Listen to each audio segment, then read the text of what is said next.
Humans have had a close relationship with animals for thousands of years. Scientists agree the domestic dog has been a trusted pet for around 15,000 years. And cats became part of the household from 10,000 years ago. And now it's estimated there are at least 600 million pet cats in the world. Exotic pets have also been kept for thousands of years. It's well documented that the Egyptians kept baboons as pets, and exotic animals kept in the home feature in many ancient texts. In modern times, the keeping of exotic pets has increased. A staggering statistic is that there are more tigers in the U.S. alone than there are in the wild. Animal owners truly believe they are playing a role in preserving the numbers of exotic animals. But on the other side of the debate, there are those who believe it is a cruel practice to keep any animals in captivity. This series explores the issues from both sides, from those who know the dangers, but see the benefits, to others who condemn the keeping of exotic pets. Their stories follow. There are 48 animals that we had to put down. Those animals included 1 wolf, 6 black bears, 2 grizzly bears, 9 male lions, 8 lionesses, 1 baboon, 3 mountain lions, and 18 tigers. I remember it all happening on a Wednesday evening at about 10 till 7 is when I received the first phone call. We became international news by the next morning. It was just a disaster waiting to happen. Zanesville is a sleepy town in Muskingum County, Ohio, with a population of just over 25,000 people. Until 2011, Zanesville was best known for its Y Bridge and many beautiful parks. It's one of the last places in the world you would expect to find an exotic pet owner with so many animals. But on one fateful day, the worst example of exotic pet ownership brought Zanesville to the attention of the world. Zanesville is a very small, agricultural, very family-oriented community. Everybody knows everybody, and everybody knows what everybody's doing. It's a small town.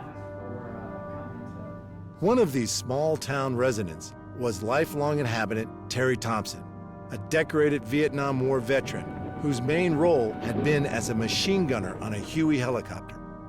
His wife, Marion, was an avid horse rider and a local school teacher. Many locals knew the Thompsons kept exotic animals, but Terry was better known as the man who flew a light plane under the Y Bridge. A notorious hoarder whose property was scattered with old cars and a dangerous mix of guns and wild exotic animals. Terry had drawn attention to himself many times over the years with his unusual behavior. Local police sergeant Todd Knavel has vivid recollections of Terry Thompson. We had dealt with him off and on. He had just been released from prison just a few days before this incident on a firearms charge. We had dealt with him in the past also about the animals, just checking on their welfare and the safety of the public as far as the containment systems that he provided them and such. He had several animals then, 70-some, I believe. He had tigers, he had lions, he had black bears, he had grizzly bears. He had different apes. One time, he had camels, numerous horses. There was just animals everywhere. In the garage, there was a couple of tiger cages. There was a bedroom where a mountain lion, I think, lived. There was monkeys in the basement in a cage. Yeah, Terry was different. Terry always kind of pushed the envelope, but Terry was Terry. He was never really disrespectful to me or anything. I was always concerned that either Terry or Marion would be attacked by the animals. I realized they had a good rapport with the animals, but they're still wild animals, and something would trigger them. I figured maybe someday we would go up there and find one of them severely injured or killed. The sergeant's fear was realized on the evening of October 18, 2011. Terry's notoriety was about to extend beyond the small community of Zanesville. As the day drew to a close, it is believed that he cut open the cages of more than 50 of his wild animals, setting them free before taking his own life.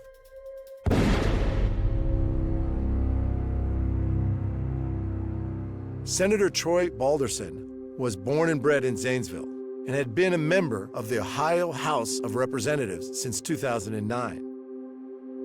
This incident was a trigger for him to amend the legislation surrounding exotic pet ownership in Ohio. About a mile down the road that evening, there was a tournament soccer game going on. There could have been a lot of tragedy, and there wasn't. For the most part, no one was injured. That was one of the biggest accomplishments that I feel that came out of the situation. The next thing I saw was this black figure. It turned out it was a bear. Sam Kopchak is a retired school teacher and lived next door to Terry. That evening, he was out in his own yard attending his own horse, Red, when he saw Terry's horses acting strangely. I saw the horses that were over there. There's probably about 60 horses I estimate that they had. They were going around a circle. And I said, well, they're not supposed to do that. Something's going on, you know. Then Sam saw something even more out of the ordinary. I actually got Red up there by the corner. We walked down through here, and I just felt like something was looking at me, and I kind of turned to the left, and big male African lion, he came down. This is about the spot he was sitting. He just sat down right there, and just kind of, you know, like that. And I just kept on going, and I never looked back till I got down to the white fence with my barn. And then after I was down by my barn, he was pacing back and forth on the fence. As you can see, this is like a 7-strand ball, not a barbed wire, just a smooth wire. And if he wanted to leap over that, he was big enough that he could have leaped over that fence. What Sam soon realized was that the lion was just the beginning of what was about to unfold. So I actually saw like 6 animals. The original bear, and then the lion, the male lion, and the female lion, and another bear, and the wolf went by, and the tigers. Sheriff's office. Yeah, I think I just seen one. It looked like a jaguar or a wolf or something.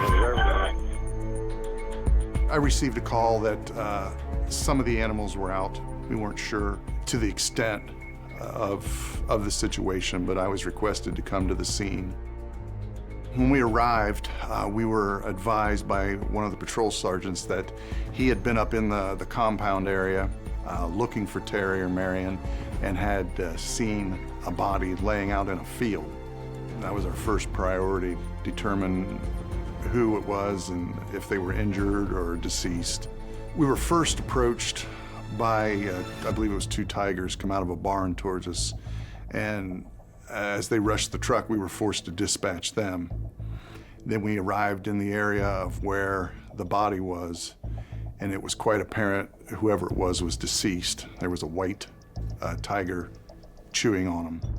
About that time, we were advised that there was 2 cats ready to exit the compound area on the south side of the property, so we had to go over there and dispatch those animals. I didn't know how many were out, but once we got up there, I had made contact with the sheriff that appeared that everything had been turned loose. And I mean, there was bears, there's tigers, there's lions running everywhere.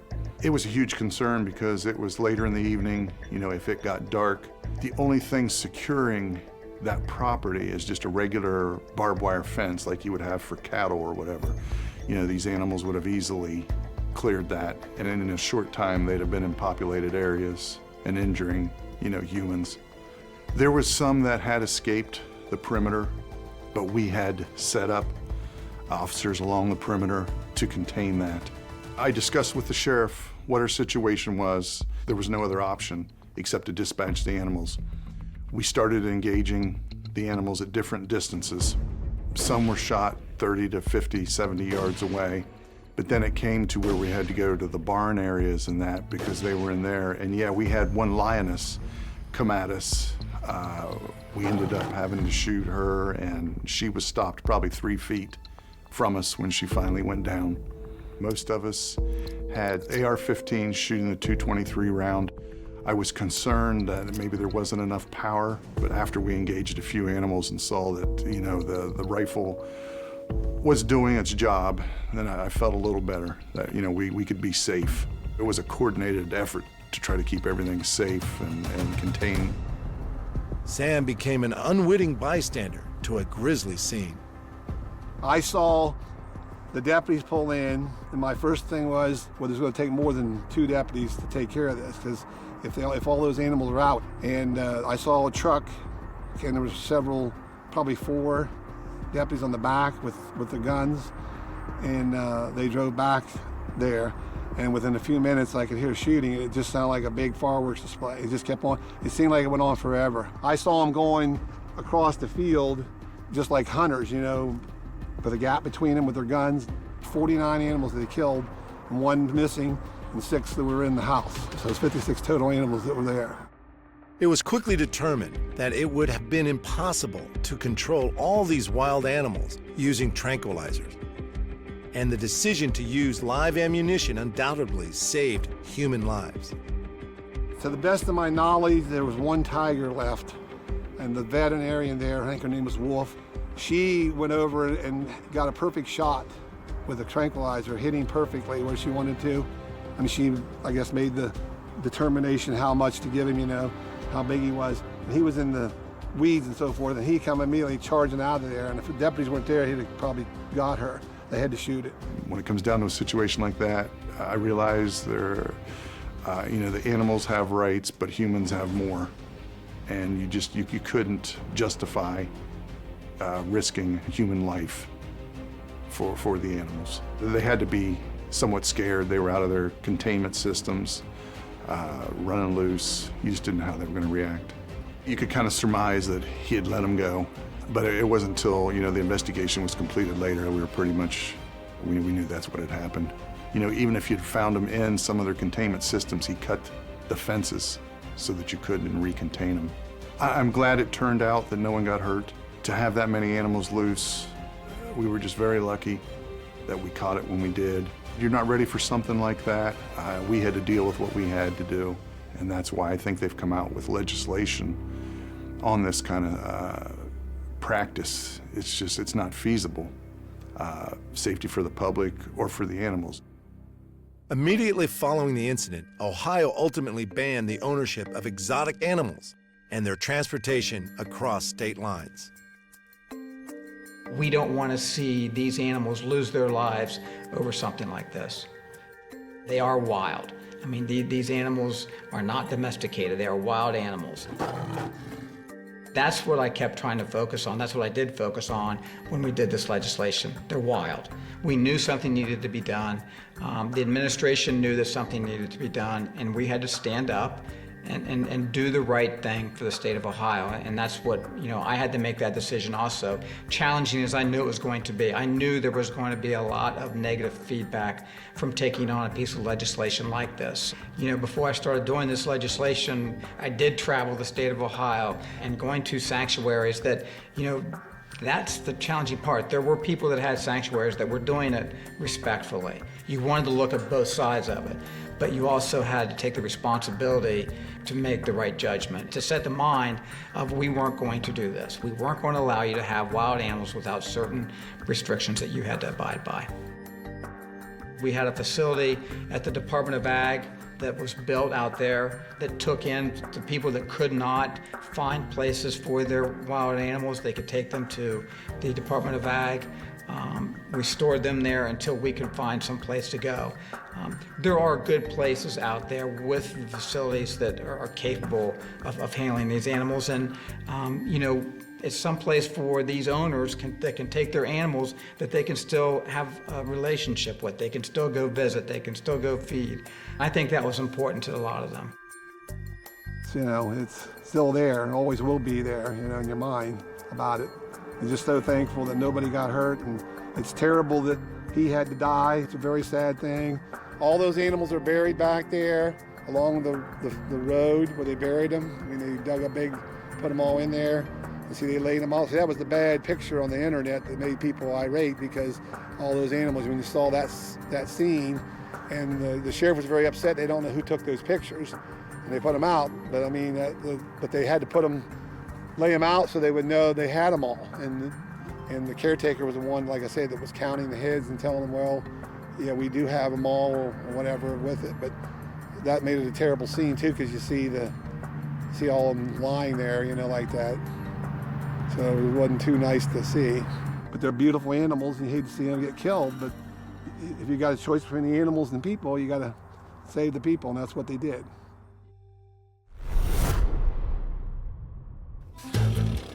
Exotic pets take all shapes and forms, and often the owners have an incredible and very special bond with their animals. And this is undeniably the case with Lisa. Oh, baby monkey. You see this little itty-bitty baby. It's cute as can be. But that little itty-bitty baby is gonna tear you apart. At no point should you ever feel complacent with a monkey you've never met before.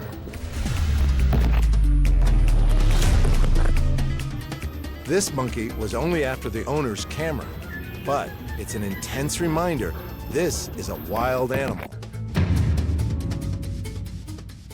If you buy a monkey, be prepared that you are gonna get attacked.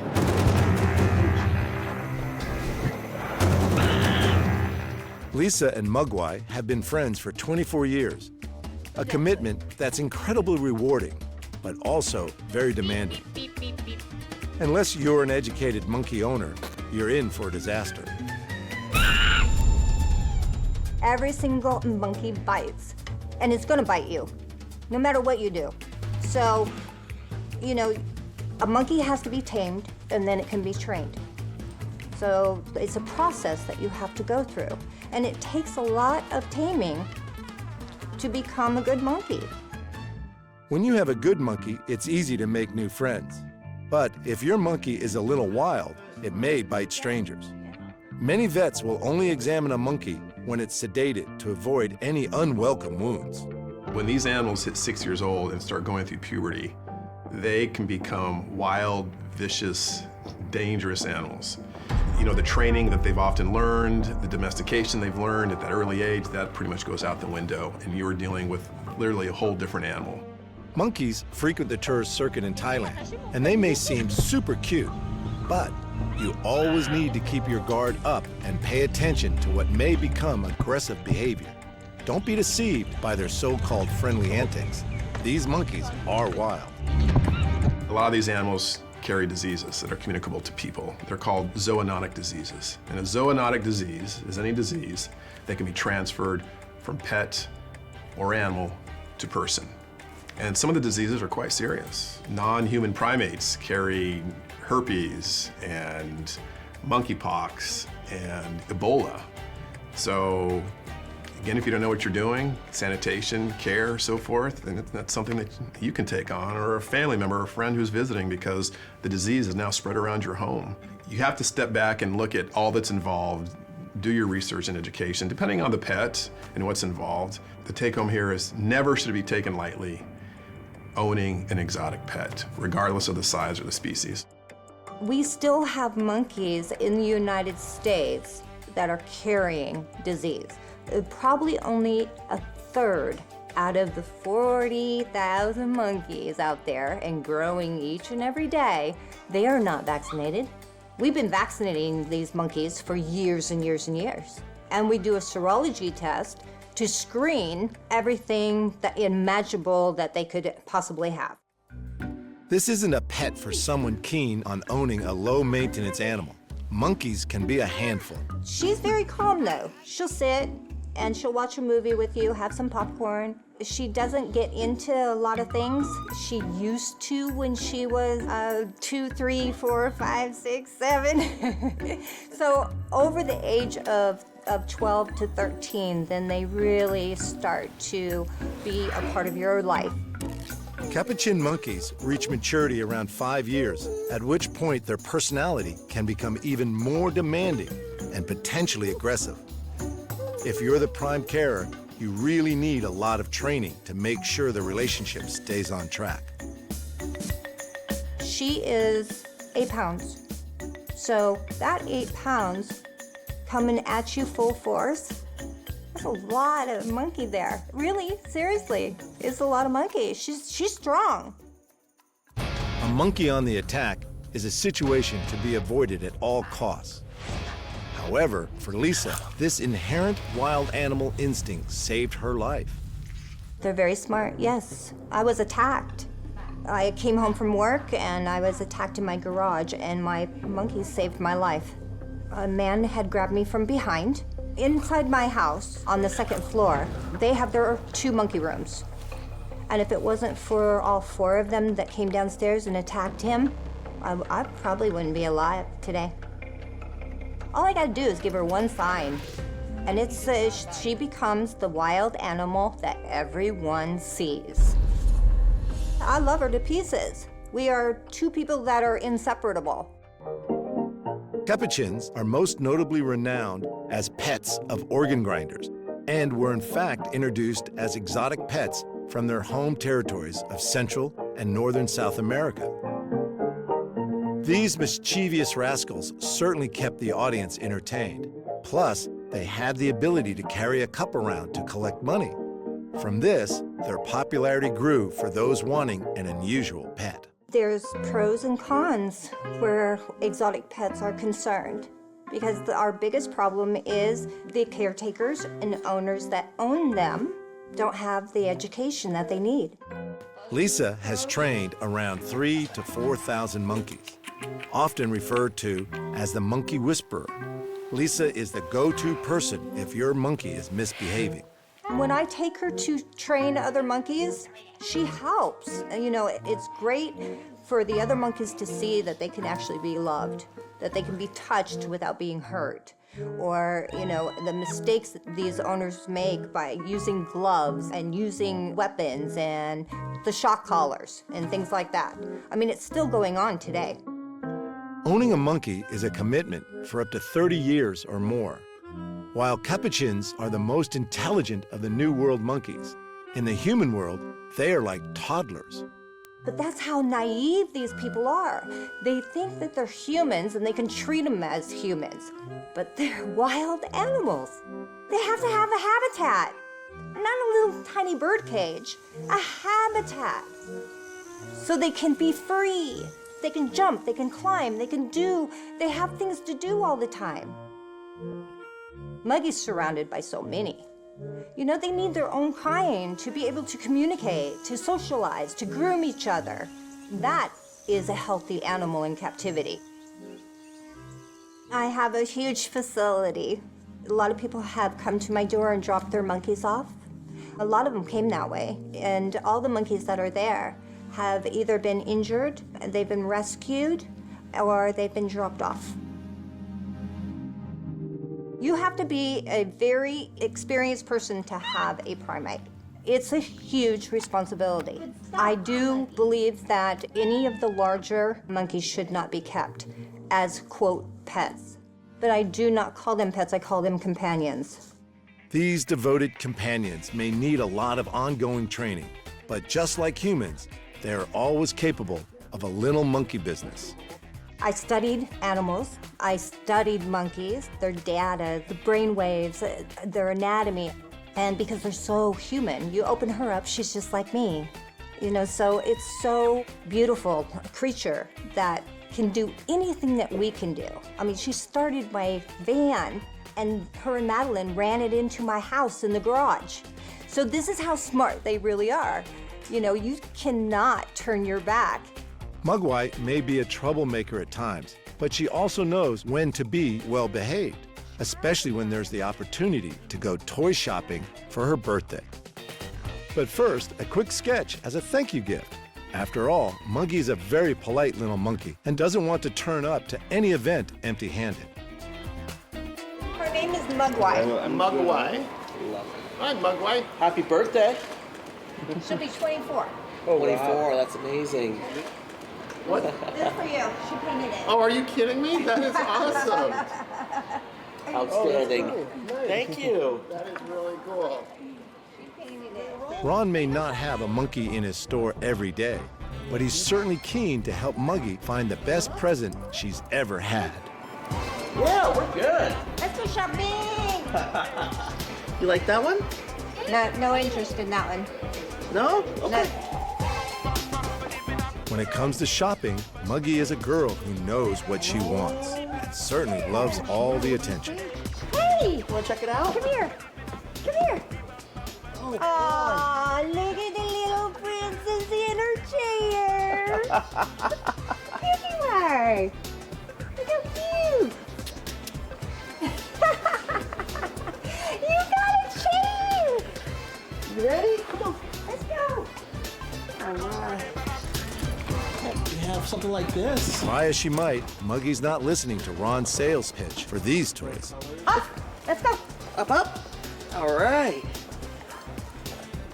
Right here, it's like a little Jeep Wrangler.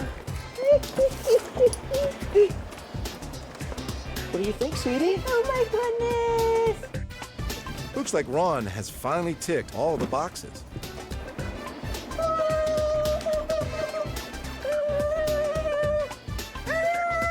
Back up. Ding, ding, ding, ding, ding, ding, ding, ding, ding, ding, ding. Ready?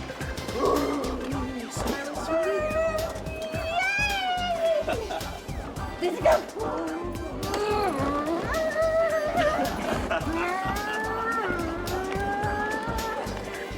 1, 2, 3. Are you a thrill seeker?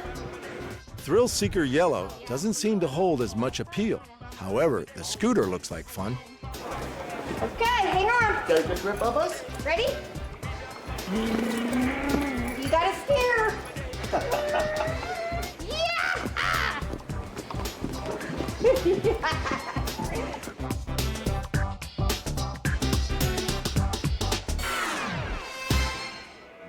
After all that adventure, it's time for a quick pit stop. Nerds are your favorite? Oh. What do you think of those, baby? Her ultimate favorite candy. Oh, perfect. Oh yeah. Her, The texture and the yeah. creation and everything. I got a few more for you, Bubba. There's a lot of controversy about owning a monkey. Not all monkeys have a great reputation, and many certainly aren't as well behaved as Mugwhy. But it seems the key is all about good parenting. All right, sweetie, your total is $64.94. You see it right there? Yeah, that's gonna be for your new car, your new Jeep. What do you think about that? You gonna be a journey girl? You can go on journeys with Mama? All right. Here. She's like, yeah. Yum yums? It comes down to how well they are taken care of, and that is the big picture. I get judged every single day. But what it comes down to, when they lose control of that monkey, who do they call? You can call me names, you can say whatever you want to say, but at the end, you're going to be begging for my help. You know, and am I going to turn that person away because they were crappy to me? No, I'm going to help them because it does not matter. I don't care about them. I care about those animals. That's what really matters to me.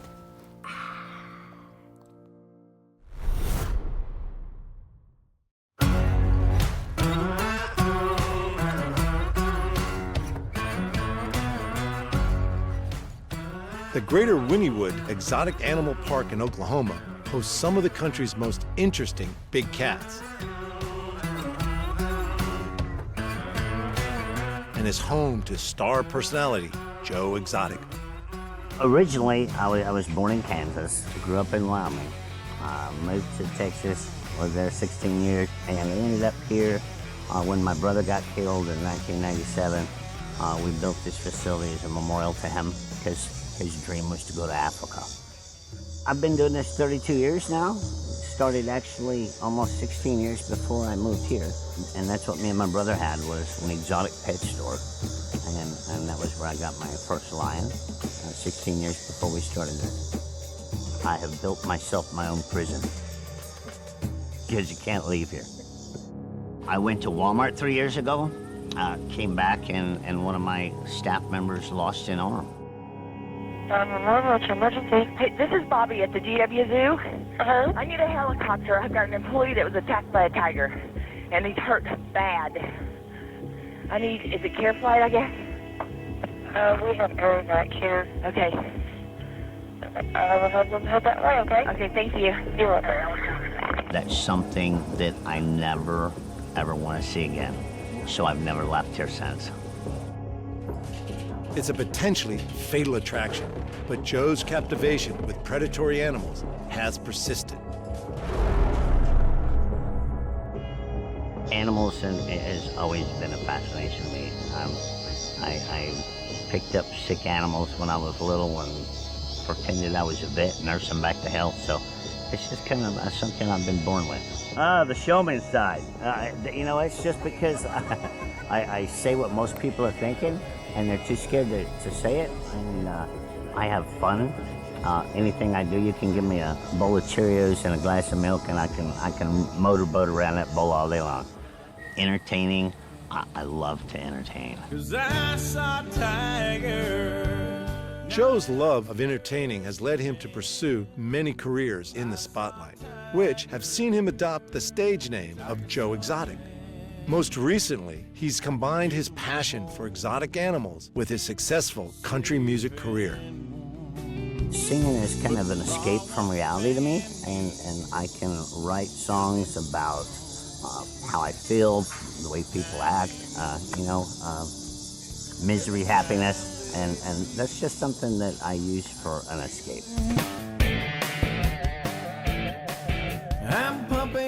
Sure, he's a little eccentric, but he does have ambition. In 2016, he ran for president against Donald Trump. I laid in bed one day during the presidential election, and, common people like you and I never get heard. That's a fact. You can vote all day long. You can send a letter, you'll never get a response, and if you do, it's a form letter.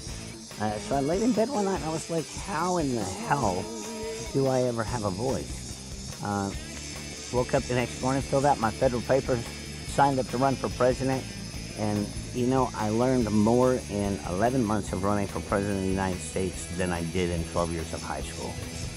So we gave him a run for the money. People are like, you lost. I didn't lose anything.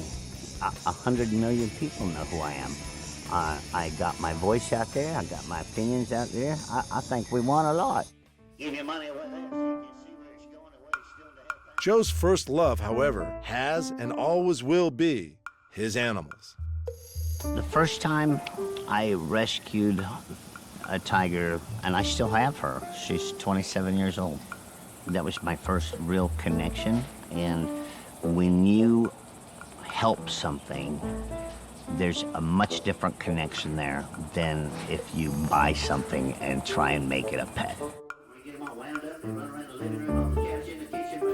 Taking unwanted abused animals, I have a whole lot more sense of being able to work with them.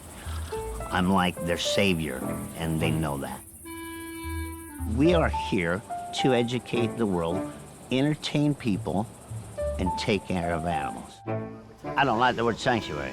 We're a zoo. We're open to the public. We buy, sell, breed, take in unwanted animals. There's everything here. We have 450 plus animals. We have everything from Michael Jackson's alligators to Steve Martin's chimpanzees to just John Doe's tiger out of his backyard. We have a diverse family of animals of all kinds and people of all kinds. People ask me every day, well, how do you train these tigers? I don't train my tigers.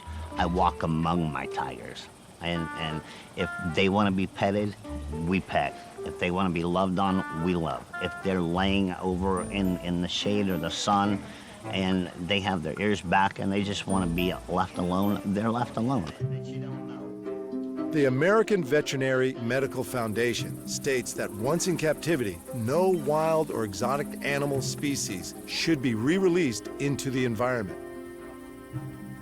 For many of Joe's animals, his zoo is their final home, and he believes this is the safest place for them.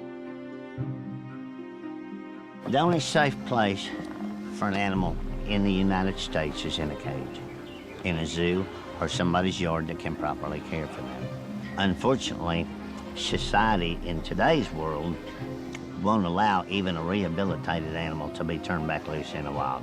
We just had a bear in Oklahoma a couple months ago, a wild bear, come up on a lady's porch in town. I said, what do? They kill it. You know, they hunt it down and kill it because it come into town. And this is the most important thing that I hope anybody gets out of anything that I'm saying is animals in the wild have no rights, none whatsoever. We trash our oceans. We build cities in our wetlands and our mountains. We took away their habitat. But if you properly care for and you don't take away from the wild, I believe any animal that's bred in captivity, you have a right to own it as long as you take care of it. While animals like the black bear are native to the States, other animals such as lions and tigers have been imported, making their care and welfare once they arrive a hot topic. The placing of exotic animals in wildlife sanctuaries and the motivation behind doing so is a highly contentious issue.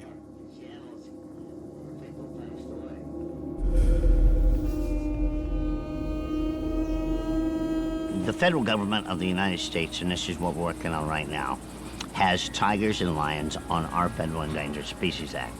Okay, our Endangered Species Act was designed in 1972 to protect native species of our lands. Tigers, lions, kinkajous, orangutans have no business on our endangered species list.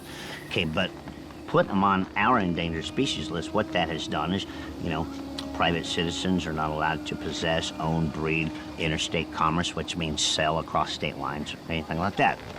2 months ago, you saw online that there's too many tigers in America.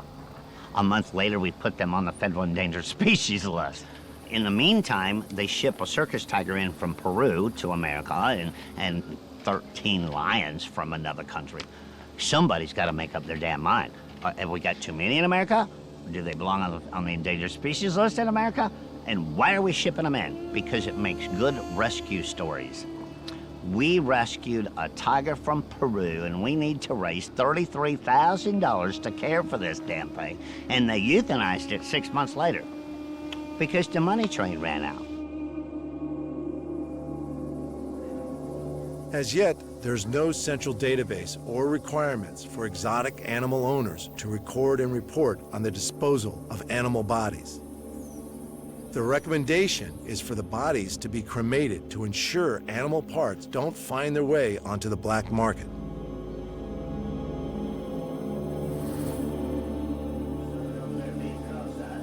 Between 2000 and 2004, more than $100 million was made from the sale of wild animal imports, making it a lucrative business. Ever one to speak his mind, Joe considers it's the money rather than the care and protection of animals that drives many sanctuary owners in the U.S. It is a controversial opinion, and whether he is right or not is yet to be determined. There's 2,800 registered tigers in America. There's less than 3,000 in the wild. Every sanctuary in this country is the same one. It has nothing to do with helping animals. All you have to do is take the board of directors' names and pull up their tax records of what property they own. And I'll guarantee you every one of them lives in over an $800,000 house. This ain't about animals. This is about money. Understand this. If you raise money for animals at a particular nonprofit facility, it better be spent for them animals. See, here in America, you have to be licensed by the United States Department of Agriculture and be inspected to make sure that you're taking care of everything right and following protocols and vet care and all that stuff. Only if you're open to the public. Now, if you're a sanctuary that doesn't exhibit and you're closed to the public, God only knows what's going on behind them walls.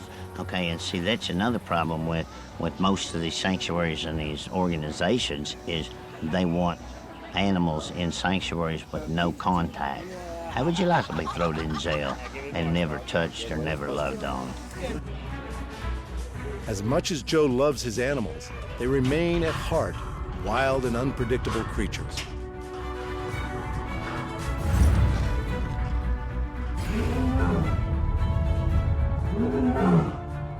Some of Joe's most dangerous residents are his bears, and he knows all too well the potential risk of keeping these unpredictable animals in close proximity to humans.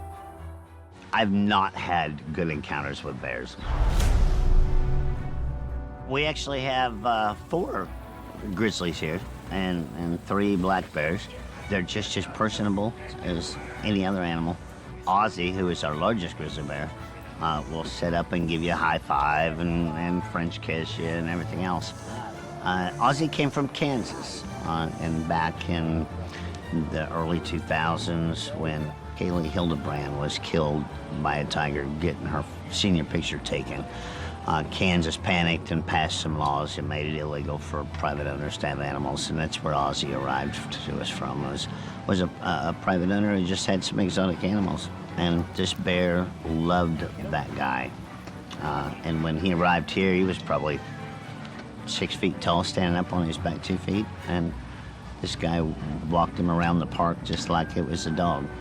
He is 100% lovable as long as that fence is there. That is as much his security blanket as it is for our safety.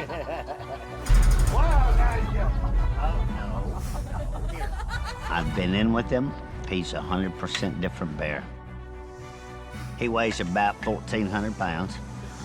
During the summertime, they eat less, they lose a little bit of weight. During the wintertime, they eat more and they put it on.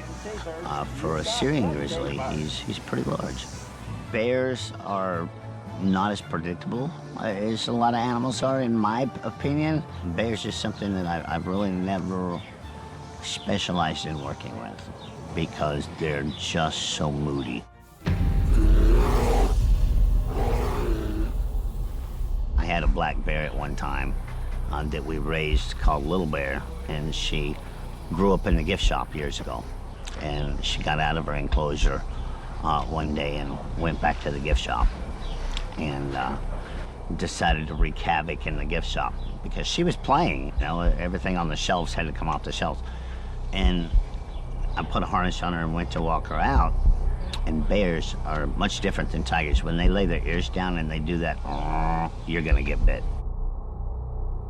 Bears may be different to tigers, but that doesn't mean tigers pose any less of a threat to Joe and his team.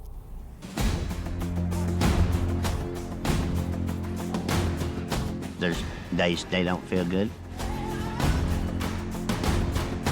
There's days they woke up in a bad mood.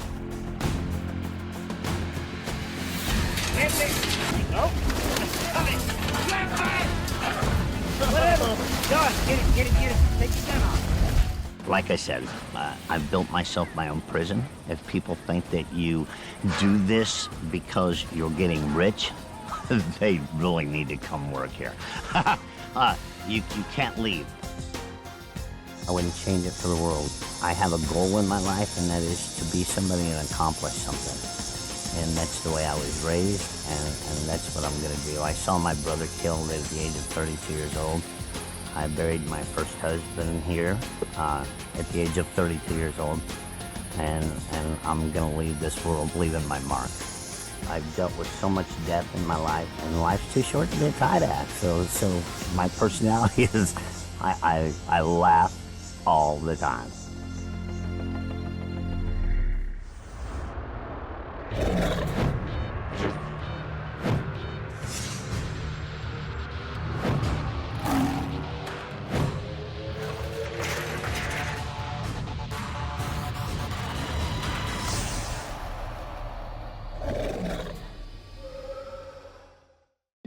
Humans have had a close relationship with animals for thousands of years.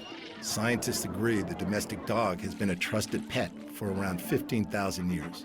And cats became part of the household from 10,000 years ago. And now it's estimated there are at least 600 million pet cats in the world. Exotic pets have also been kept for thousands of years. It's well documented that the Egyptians kept baboons as pets, and exotic animals kept in the home feature in many ancient texts. In modern times, the keeping of exotic pets has increased. A staggering statistic is that there are more tigers in the US alone than there are in the wild. Animal owners truly believe they are playing a role in preserving the numbers of exotic animals. But on the other side of the debate, there are those who believe it is a cruel practice to keep any animals in captivity. This series explores the issues from both sides, from those who know the dangers, but see the benefits, to others who condemn the keeping of exotic pets. Their stories follow.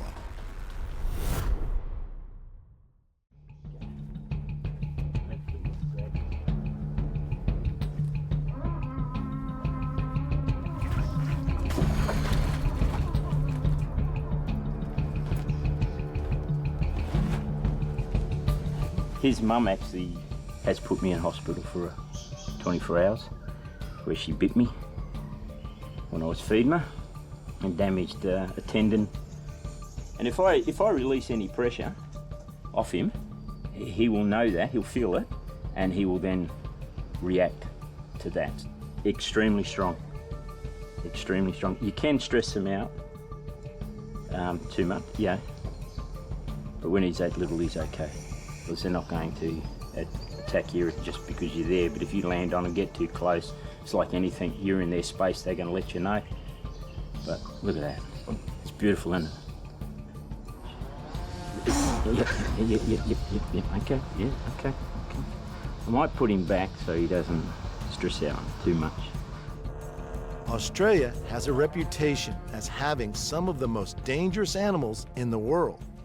Gane Doyle has been bitten by almost all of them.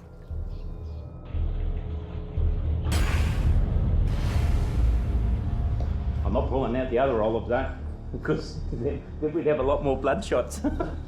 At over 12 feet long, the olive python is Australia's second largest snake. And although it's not venomous, it regularly preys on rock wallabies and even small crocodiles, ambushing them from under the water. These have got, of course, large teeth. There's over 100 teeth in the mouth on one of these. Very, very strong, extremely strong snake that can make you feel uncomfortable. This one here has wrapped around my neck once and made me feel quite uncomfortable. Now, one of the things that we do here so that the snake knows it's going to be picked up and not being fed is we use our hat. That's why we always wear hats. He now knows, because they are intelligent, he now knows he's not getting fed. The danger is not from the snake's razor-sharp teeth. It's the sheer strength. If that wrapped around your neck, it can cause you to black out without any problems. I can feel the strength around my throat at the moment. He wants to go back to his warmth. Extremely strong snake. This particular snake, I had him out at the other end of the shed, just doing a display, and he reached up using me as a perch, and I could feel myself blacking out because he put so much pressure on my neck, it was slowing the blood circulation off to my brain, and I started to feel a bit woozy. We're going. I'm trying to shut the door back in. Cool. Gane and his father run the family business, the WA Reptile Park in Perth, Western Australia. He's grown up living alongside Australia's apex predators, venomous snakes, crocodiles, and dingoes. Not all the animals here are deadly, but the majority can do some serious damage. There are some you could keep as pets at your own risk. There are some pythons that have a few attitude problems and want to bite or wrap around. You just got to be aware of all that. But, you know, as a pet, they're pretty easy to keep. Yeah, I mean, Lacey there, he's really easy to keep and he's quite friendly, but there's always that chance that something can go wrong. I like him. Yeah? Yeah. What have we got here, Jack? This is a lace monitor from the eastern states. A lot of people in the eastern states have these as pets. And this one here has bitten me. Got very sharp teeth, but that was only because I was feeding it. It missed the rats that I was feeding it that day, and grabbed all 5 fingers on one hand. The claws and the teeth are extremely sharp. When this fella bit me, and again, it was only by accident, he did do a bit of slice and dice on my fingers, but there was he didn't cause me any problems to go to hospital or anything like that. Yeah, I may have needed stitches, but I stayed home. I don't like going to hospital too often. Oh, this one's pretty cool. When you actually feed this fella, we give him a scratch on the back. He arcs up the back like he enjoys it. Emotion, no. Personality, yes. This fella has his own little personality. And yeah, look at that. He's beautiful, isn't he? Closely related to the Komodo dragon, Lacey may be a friendly monitor, but the tools he uses to prey on small mammals and birds in the wild leave their mark on his handlers too. He's just using them and he's just hanging on, so the points go through. I mean, our skin's soft compared to them. So that's, yeah, you get that all the time. I never worry about any little scratches or anything like that. It's part of the job, you know, getting bitten or scratched or whatever, you know. It happens. It's not the nicest of feelings, you know, being bitten. Yeah, but yeah, with this type of job, it can happen if you you don't pay attention to what you're doing. A small scratch or even a large bite from a monitor lizard or a crocodile may not bother Gain too much, but surely a tag from one of the world's deadliest snakes would slow him down. Australia have 17 of the top 20, and this is one of them. And this is one of our local snakes for Western Australia, which is a dugong, which is a brown, but it's our local one around the Perth area. This one here got me in 2016. He wasn't in this cage, he was in another cage, and I was cleaning him out, and I had the words go through my head, turn on the light, and I didn't turn the light on. I hooked him, and he grabbed me. So I don't know which end I was trying to lift, and he actually bit 2 fingers. And envenomated me. It was about 25 minutes before I felt any effects, and then spent 30 odd hours in hospital, getting one lot of antivenin, and my kidney stopped working. So I guess now that we've got a special relationship, me and him, he's had a piece of me and I've had a piece of him.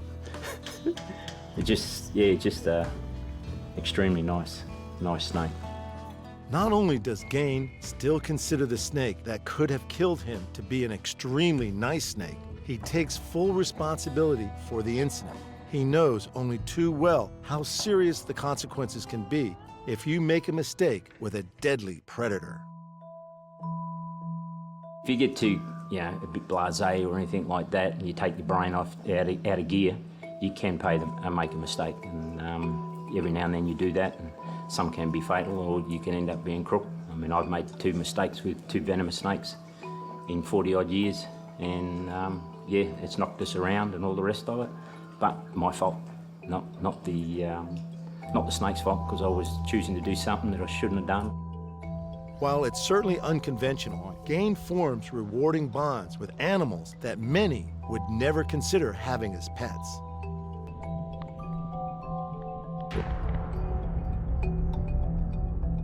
Well, I used to have my first tiger snake. When he passed away, I was quite upset, because I used to go to do displays and talk to these kids and say, instead of on theory, I now had practical experience of what a snake bite felt like.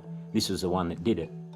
And when he passed away, I was quite upset, because we had that special relationship, that bond of, that was my first bite.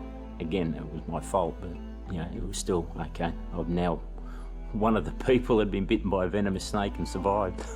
Well, this one's bitten you as well. This one has bitten me as well. But he's still a nice snake. It's still a nice snake, yeah. And in a very Captain Hook moment, we meet the mother of the crocodile we saw earlier, the one that sent Gain to the hospital and could have easily taken his hand. She bit me when I was doing a feeding display in here with 45 kids, and it was the first chicken of the day, and I normally feed around 12 o'clock, but I decided to do it later. And when I put my hand over with the tongs, because we use tongs for these little fellas, had a chicken in the end of the tong, it saw the hand and just grabbed hold of the hand. I went through all the scenarios of what should I do to get it off. And I thought if I pulled my arm up and put it on the balcony, that see if she would release, but then I realised with those teeth that they slice, she would have done more damage. So I just hung there and just waited. Our eyes met, so we had a moment for a little bit, and then eventually she let go and slipped straight back into the water. I swapped hands and continued on feeding them. It severed 80% of one of my tendons and went through the knuckle. So it wasn't too bad. If it had rolled or twisted, it could have severed the tendons or severed a few more. But I was all okay. I didn't lose any fingers or any movement. Yeah, just out of action. But does this croc remember his human prey, like the crocodile nemesis remembered Captain Hook in Peter Pan? I think she does. I mean, she's had a taste of me, this one. She knows what I taste like, so yeah, she likes me. Young girl. That's my girl. Gaines' experience working with crocs means, despite their previous encounter, he's not concerned about getting too close this time. She stays there, 'cause I'm not moving any further to her. She's already let me know that she doesn't want me any closer by a bit of a breathing and huffing at me. I feel quite safe here. She's not going to move any further from where she is. And again, it's the colder weather, and if she was warm, she'd be straight into the pond if I was getting too close. They're not going to try and attack. I've been closer to one and actually fed one closer. And it did get me when it jumped up to when feeding. It jumped up, missed it, and just caught me on the hand. And I was right next to it feeding it. Yep, that's the boy and the girl. They're the dingoes. Go and see them. Australia's wild dogs, dingoes, are sometimes kept as pets, but most owners will tell you that they can never be completely domesticated. This is Blondie, and she's a good girl.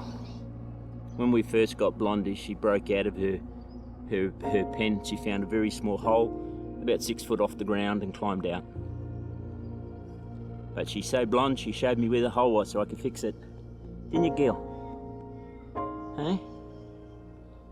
Hey? How about we go and see Max? Hey? Are they allowed to come in, Max? Come on. Hey? He was brought to us to the park because their situation changed. We normally don't take them on if they're over 18 months old because their personalities are really set. But Max was really good. He bonded to us very easily, so I decided to take him on.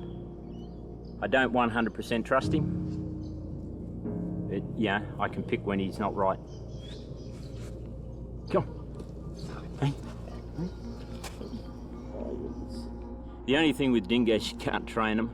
They don't come when you call, but they're highly intelligent. The dingoes are as close to pets as any of the animals here at the WA Reptile Park, but Gaines remains alert when around them.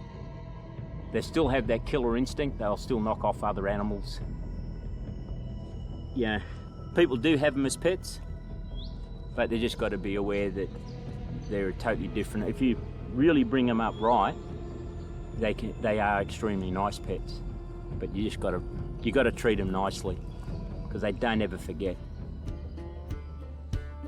Having been strangled by a python and bitten by crocodiles, lizards, and deadly venomous snakes, there's still one animal here that Gaines won't get close to.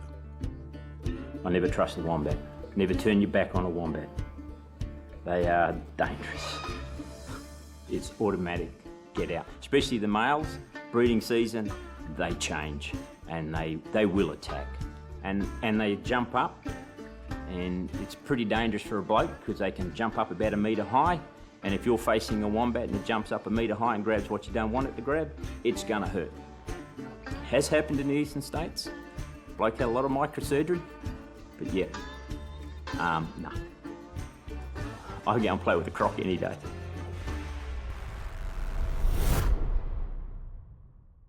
You know, some people don't want to live next to a 400-pound potbelly pig. So, in fairness, when you do live in a kind of a built-up city, choose the right pet. Riverside County Animal Services are an animal shelter organization and vet clinic servicing one of the largest counties in California. We cover everything from the city of Riverside, which is a large metropolitan area, all the way out to areas out in the Coachella Valley, which are just undeveloped open areas of natural desert. So we get a little bit of everything. Each year, they respond to thousands of calls from the public, picking up stray dogs, cats, and the occasional, more unusual lost pet. Riverside County Animal Services, we are a sheltering service to all the stray animals that come in. And of course, we handle a lot of field service work, and that's our officers out in the field retrieving mostly stray dogs and stray cats, and the occasional stray crazy thing, whether it be the occasional monkey, alligator, Burmese python, or somebody keeping a deer as a pet. We got a call one afternoon that a woman, her 2 dogs, had cornered an alligator in her backyard. My dispatcher gets on the radio, dispatches it to me, and I kind of made a smart aleck remark of, sure, I'll go pick up the iguana, thinking that they just saw an iguana and thought it was an alligator. I rolled up to the house, got out of my truck, see 2 dogs barking at something in the corner, walk over, tell the woman to grab her dogs, and sure enough, there's an alligator in her backyard. It's interesting because we get a lot of different snakes that come from where they come into people's yards, but we have interesting calls too where someone will call for a snake like this. I had a snake just like this, Southern Pacific, that a person called us that they found this snake in their yard and they were in the middle of the city of Riverside and they conveniently had it contained in a terrarium. And so when I GPS'd the address to try to re-release the snake, I was just thinking to myself, there's no way that this snake ended up in the middle of downtown Riverside surrounded by blocks and blocks and blocks of residential housing. So they obviously went on a trip to the mountains, who knows what, took the snake out of the wild again, and then probably the wife or something was like, the heck no, you're not keeping that snake. And so they called, animal control and said, oh, I found it in my yard, but stuff like that happens fairly frequently. Most of the time it's a legitimate call where you can see, their house is butted up against, natural landscape, and it's like, yeah, if you're going to build your home on their habitat, they're going to come into your yard. But occasionally we get these strange calls. I've personally got one call where someone had a rattlesnake that they had caught and taken it home, stuck it in a china cabinet, put duct tape across the door of the china cabinet and stuck a brick in front of it and had it in there for a week. And then they quickly realized that they couldn't safely open the door to feed it and didn't know how to care for it. So they ended up calling for help, and I ended up having to go in and remove the rattlesnake out of a china cabinet. So that was a pretty poorly thought out plan. And it's often poor planning and lack of knowledge that puts exotic pet owners and their neighbors in danger. The animal, when it ends up doing something really bad, the person always says, but he was always so calm and never showed any signs of aggression. But it just takes one time, right, for that person to suffer serious injuries and in some cases death. So the onus is really on that person that owns the exotic, legally if they have it permitted, to protect their fellow neighbors. In 2009, a 330-pound pet tiger escaped from her enclosure and was discovered in the backyard of a very surprised 79-year-old woman in Ingram, Texas. A 275-pound pet cougar escaped from his cage in a Florida backyard menagerie and killed a neighbor's dog in 2012. And in 2017, a classroom of third graders were surprised to find a 4-foot-long boa constrictor inside their classroom. Officers believe the snake may have been an escaped pet from a nearby house. Well, when people are having a pet that's a dangerous, they know how to handle it, but the neighbor doesn't, or the little kid next door has no clue on, that you have a dangerous exotic pet. That's where you as the pet owner need to make sure, just like, in the dog world, if you have a large dog, you want to be responsible, make sure it doesn't get out. And same thing, if you have a dangerous exotic animal, and it doesn't mean it has to be a big animal. A monkey, for example, can bite people, which we had happen in one of our cities that we had to respond to. A monkey bit a person at a pizza place because the person thought it would be fun to have a monkey on their shoulder at a pizza place. And so you got to draw the line sometimes with having a cool pet that's cool for you to have, but making sure your community members are protected and safe. And that would be our message to those folks, is make sure that exotic is not going to harm anyone.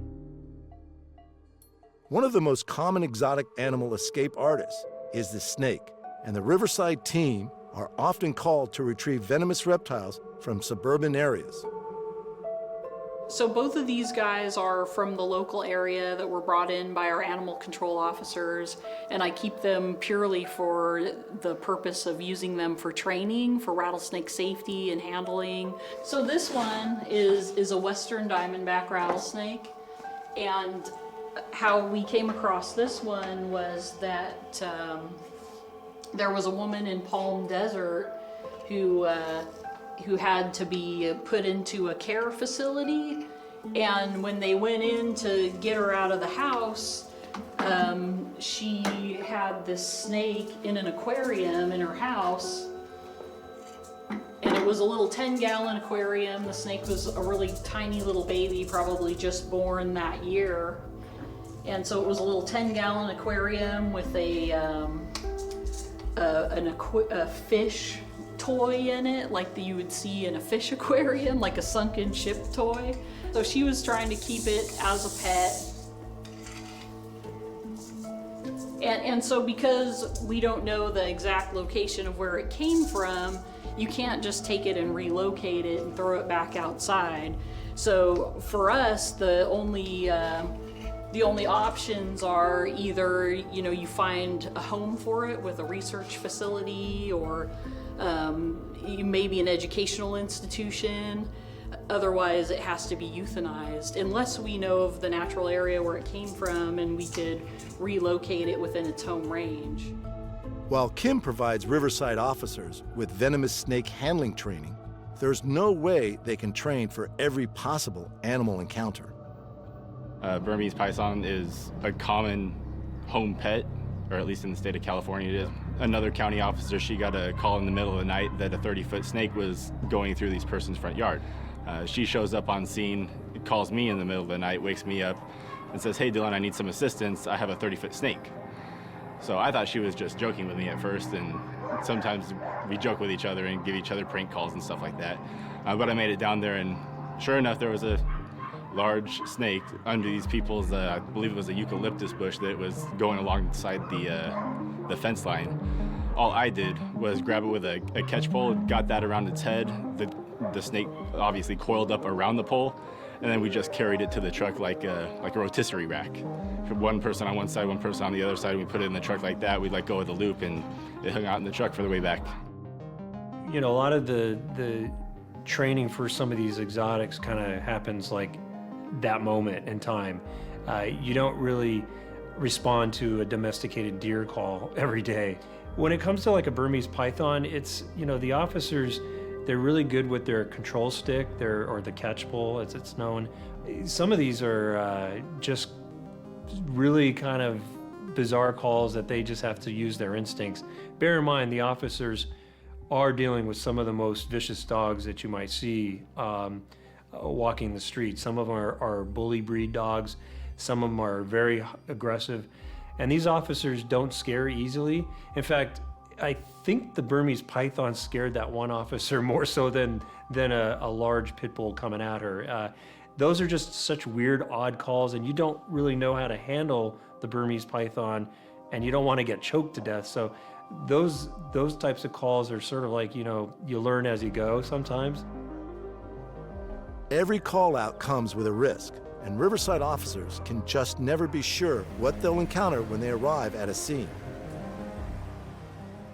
At the time of it, it's a little hectic and scary just because you don't know if it's fully domesticated. A lot of people, they have these quote-unquote wild animals for pets and never socialize them properly, so sometimes they will bite or do other things that aren't foreseen.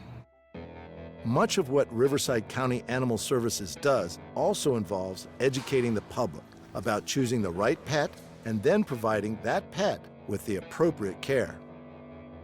Those folks that like, for example, to have a Burmese python, sometimes they get them when they're young, and then they're not really fully educating themselves on just how large those snakes can get. And it's not the easiest pet to care for once it's an adult pet. I mean, they get 20 to 30, they get very long and very wide. And when you go out of town and you ask your buddy to, feed your pet, make sure the buddy knows how to close the tank of the Burmese python securely, because that's when you get into problems where, the next door neighbor finds out that you have a 20-foot Burmese python. Educating the general public on exotics is important because some people like to have interesting pets. And then when it comes to animals like a tegu lizard, quite an amazing critter, but they can get big too. And your neighbor may not want to see that tegu lizard knocking on their front door. So, it's really making sure that that exotic pet is going to stay in your property and not wander off, because that can really scare the heck out of somebody if they are finding out that you own that tegu lizard and they didn't know that. Another one, I had a tegu running down Wood Road. Somebody called for a large lizard in the road, so I arrived on scene, and sure enough, there was, the body was probably only about 2 feet long, but the tail's about 3 feet long, and their tail is stronger than heck, so they can whip you and cut you open with that. It's kind of like keeping some of the more aggressive dog breeds. If you've got a responsible owner that knows what they're doing, you can keep some of those safely. And then there's some things that you just shouldn't have. When we walk into a house and somebody's caught a rattlesnake from out in the desert and it's in an aquarium, it's a venomous snake. Nobody should be keeping those as pets. Boa constrictor, there are responsible people out there that can keep them as a pet, but it's not a pet for everybody. Most people probably don't have the skills, the ability, the finances, just the space to keep something that can potentially get as large as those are going to get. We're in the business of promoting responsible pet ownership, whether you own a dog, a cat, or a rabbit, or a horse, a tortoise. We always want people to love that animal and make it part of your family. We don't really have any strong opinion one way or the other when it comes to exotic pets. We just don't like when somebody no longer is interested in being the pet owner of said exotic pet, and then they just release it into the wild and scaring their neighbors, or also shamefully allowing that animal to suffer because it could get hit by a car just like a dog or a cat, or it goes off into the wild and gets killed by other critters. But it's shameful when the pet loses its charm and then they think, oh, I'll just dump it in the riverbed, or I'll just release it. If you have an exotic pet, know how long that pet will be in your life. A tortoise, for example, can live 70, 80, 90, 100 years. So you might want to put the tortoise in your will and know that your son is going to be caring for the next 50 years of that tortoise's life. That's the only thing we'd like to share with people that are interested in exotic pets is know it's a part of your family. And when it loses its charm, don't forget, you're still the pet parent. The officers at Riverside County Animal Services have dealt with everything from escaped emus to roaming reptiles. And when it comes to exotic animals, they've seen firsthand that too little knowledge can be a dangerous thing. I think that, at least here in California, for the most part, with stuff that could kill a human being, I think that those who have them that do it legally are able, okay, but they have to reach such a bar, it's such a high bar for them to get to those proper permits and stuff. I'm kind of okay with those people. It's the backyard person who doesn't know what they're doing and doesn't have that training and hasn't gone through all the permitting process and the inspection process to try and keep a lion or a tiger or, something else along those lines, that it's a recipe for disaster. You can go to any zoo, any private place in the United States or around the world, and as soon as there's a fence, you don't have to treat them like a tiger. They're not predators anymore. They're just beautiful, interesting, and here for our enjoyment. From the fashionable Victorian menagerie to the animal stunts we see in modern movies, exotic animals have long performed for our enjoyment and entertainment. But what happens to the animals when they can no longer perform? Many end up at sanctuaries like the Performing Animal Welfare Society, a 2,300-acre natural habitat wildlife sanctuary located near San Andreas, California. This unique facility is currently home to 9 elephants, 4 lions, 1 black leopard, 7 bears, 22 tigers, and co-founder and president Ed Stewart. This is Kim, and she's in there with Roy and Claire. She's 15 years old, came out of a roadside zoo in New Hampshire, and was scheduled to go to the pet industry. Somebody intercepted her and brought her to us when they were just cubs. Hi. I know. You're a wonderful girl. Yeah, you're good. PAWS provides homes for retired or mistreated animal entertainers and investigates reports of abused performing and exotic animals. Unsurprisingly, Ed has strong feelings about exotic animal ownership of any kind. I know that there are some good facilities and some are good, some are bad, but the ultimate goal for all of these places is a little murky to me. Is it to return animals to the wild? Is it to teach people about animals? I think all of it is ineffective. In the history of the world, nobody's taken a captive tiger and put it into the wild. And with the shrinking habitat, it's never going to happen. So reintroduction is a pipe dream. It's not going to happen.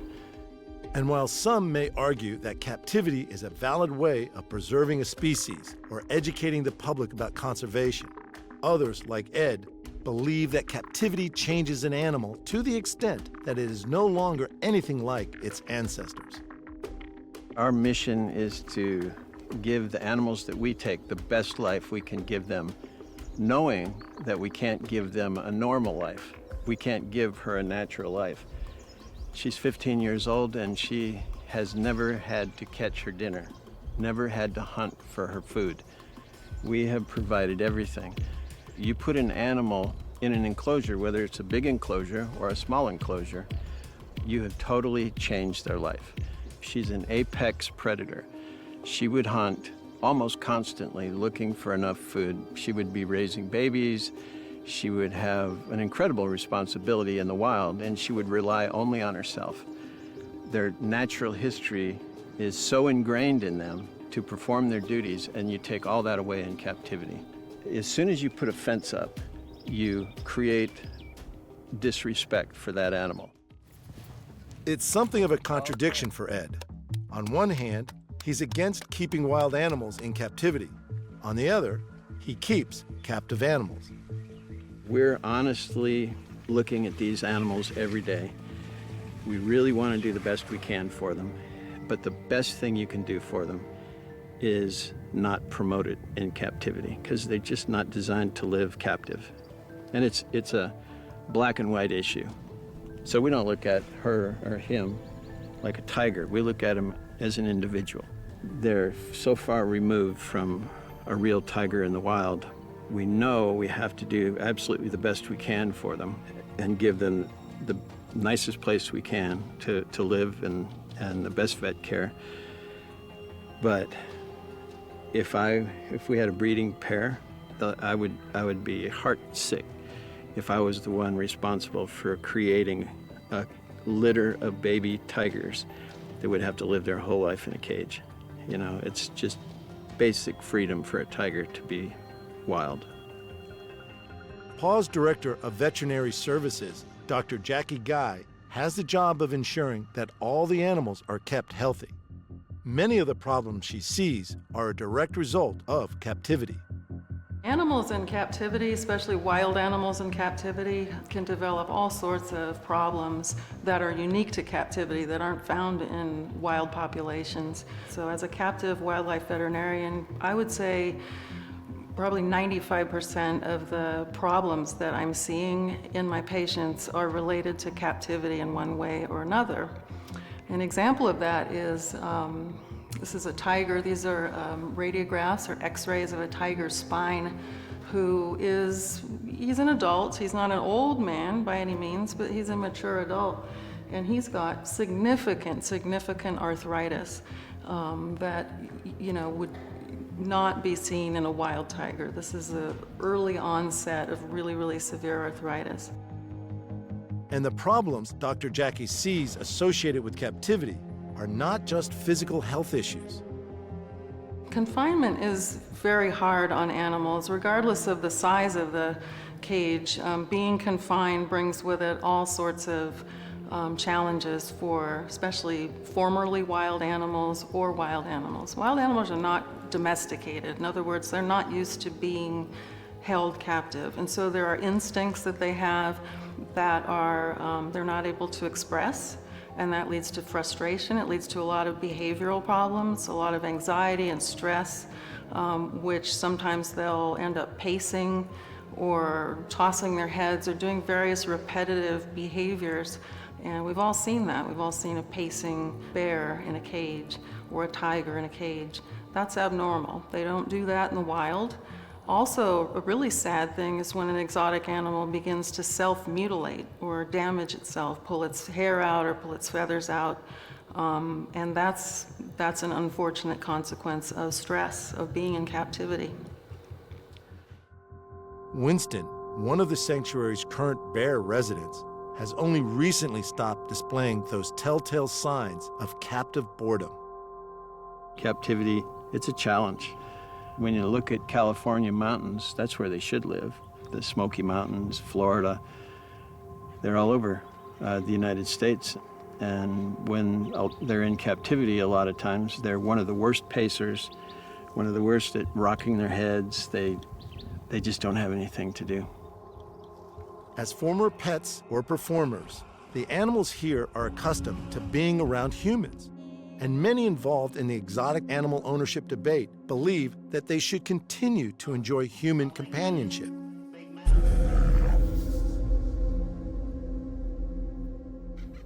Hey, girls. Mara, let's go. Come on, girls, let's go.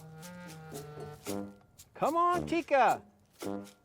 What a good girl. What a good girl. Mara, let's go. Come on, young lady. Good girl. I see. Oh boy. Oh boy.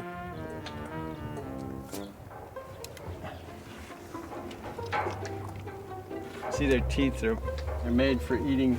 You can see it in there. They're made for eating branches and hard brush and eating a very low protein, high fiber diet. We don't ever teach them tricks just to teach them a trick, but in order to check their teeth, it's good to be able to handle them a little bit. We don't go inside with them, but we do it from the outside. Elephants can be really excellent patients. They're very intelligent, they enjoy interacting with us, and we use positive reinforcement training with our elephants, meaning they choose to participate in their own health care, and they're rewarded for that. They're never punished. And so, consequently, it's actually quite easy for me to provide veterinary care for such an intelligent species. They're very easy to work with. They voluntarily will allow me to draw blood, take x-rays, work on their feet. Even more invasive things like collecting a small biopsy, things like that. They have learned that we're not here to punish or harm them in any way, so they're actually really good patients. But not all of Dr. Guy's patients are as cooperative as the elephants. It can definitely be dangerous being around dangerous exotic animals, dangerous wild animals in captivity or free-ranging for anybody, including an owner of an animal, but certainly for the veterinarian. And so again, it takes somebody like myself who's had specialized training to know how to safely treat these animals, but there's always a potential for, somebody to get hurt. And although Ed feels that captive exotics are no longer the predators they would be in the wild, even he has no doubt they remain potentially deadly. Predators know that they're predators. They don't know why, maybe, that they're focused on vulnerable things, but they do. Somebody with crutches, somebody in a wheelchair, somebody who's lagging behind, they know, even though they don't have to, it's just part of their nature to stalk and maybe hunt. And while many owners of exotic pets do provide for all their needs, caring for such unusual animals proves too difficult for many, and they often arrive at sanctuaries with a host of health issues. We have right now the second oldest African elephant in the country living here. It's almost like a retirement home in some ways, especially for elephants. You know they're getting old, you know they have arthritis before they get here. Sometimes they have foot problems, toe problems, infections, or bone problems. And so you just want to give them as many good years as you can. We, in a sanctuary situation, you rarely see, young, healthy animals in need of placement. They are oftentimes the product of almost what I would call a puppy mill for tigers, where they're just breeding and breeding and breeding, sometimes for photo shoots and things like that, with no regard for what happens to them after that function is complete, when the tiger is too big to handle or too big to use in public contact or films. A lot of times they're viewed as disposable, and most of them are unhealthy. They'll come to us with all sorts of issues, vision problems, crooked legs, arthritis, early kidney disease is very common. And some of those conditions are genetic. They're congenital problems that are passed on from generation to generation. For many animal advocates, freedom is the ultimate goal. But once an animal is already in captivity, options are limited. We do what we can, but we can't give them what they should have, and that's their total freedom. Nothing would make us happier than to release these guys to where they should be. But the fact is, they would not be able to do it. They wouldn't have a herd, they wouldn't know what to do, and they'd probably die within a few weeks or less. Okay, we gotta go. We gotta go. You can't eat this whole bucket. Our happiest times are when we see them up on the hill like this, grazing on fresh green grass. When you have a sanctuary, you live for moments where the animals are doing something that they would be doing in the wild. So if they're in a mud hole, if they're grazing, if they're pushing on a tree, if they're tearing branches off, those are all kind of rewarding times for us. But it's not a substitute for the wild. While Ed may be able to provide the illusion of freedom to the animals in his care, he's very aware that true freedom is something they'll never know. If any of these animals could go free, if all of them could go free, we would load them up tomorrow and take them home, take them back and let them go. And I think it's a responsibility for us to tell people the truth about captivity, at least our point of view. And if we don't win the argument, that's okay. We're not going to beat anybody over the head, but I think if you take a step back and look at captivity, it hasn't worked. It's bad for individuals. It's not helping species. So it's time to change the model. Go to the woods, go to the creek, turn over some rocks, look at the animals, teach your children respect for nature, just basic respect for nature. I think that's the starting point. And if we can't turn it around, we can't turn it around, but let's not make tigers and bears and elephants live enclosures for the rest of their life, generation after generation after generation, for really no reason.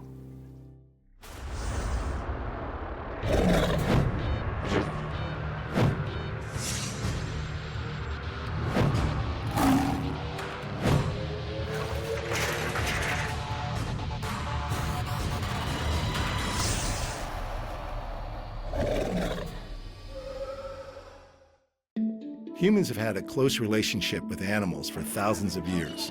Scientists agree the domestic dog has been a trusted pet for around 15,000 years. And cats became part of the household from 10,000 years ago. And now it's estimated there are at least 600 million pet cats in the world. Exotic pets have also been kept for thousands of years. It's well documented that the Egyptians kept baboons as pets, and exotic animals kept in the home feature in many ancient texts. In modern times, the keeping of exotic pets has increased. A staggering statistic is that there are more tigers in the U.S. alone than there are in the wild. Animal owners truly believe they are playing a role in preserving the numbers of exotic animals. But on the other side of the debate, there are those who believe it is a cruel practice to keep any animals in captivity. This series explores the issues from both sides, from those who know the dangers but see the benefits, to others who condemn the keeping of exotic pets. Their stories follow.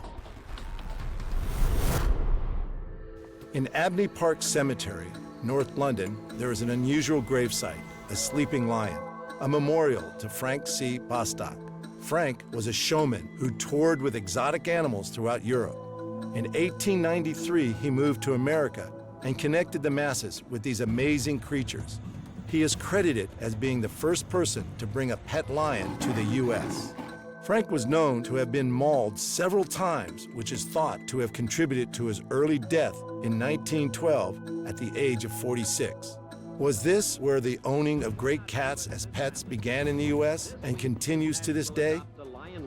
And as you can see here, this little pet Squeaky the lion makes a wonderful house pet. The danger factor is always there with these large feline pets, as this old clip shows. Watching it is a little unsettling, but it isn't enough to stop more and more people seeking the unusual as a pet. Animals are family, and it doesn't matter if it's a tiny little house cat or, a lion or tiger or bear. You have that connection with animals regardless of size.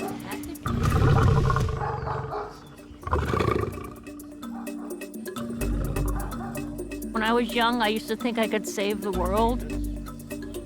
And I was always dragging home misfits, and I worked at a veterinary clinic for a while, and don't put the dog to sleep, I'll find him a home.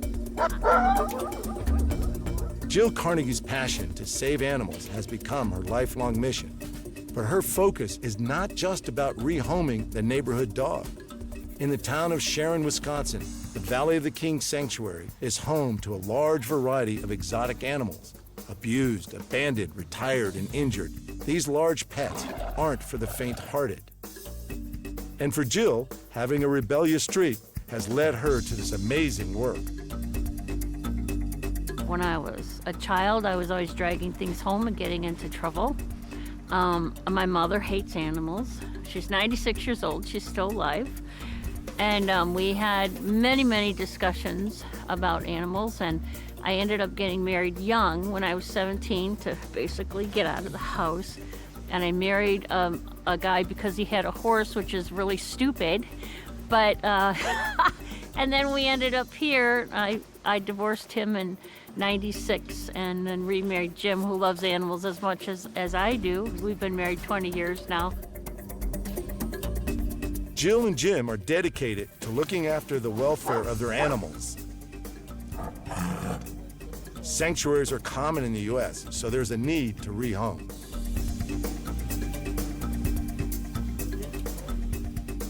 In captivity, big cats have been known to attack humans with devastating results. This horrific scene is testament to what can go wrong. A man trying to feed a couple of circus animals finds out the hard way that a tiger is a predator and one that can strike at any time. The defense is a couple of wooden poles, but the man struggles to save his hand.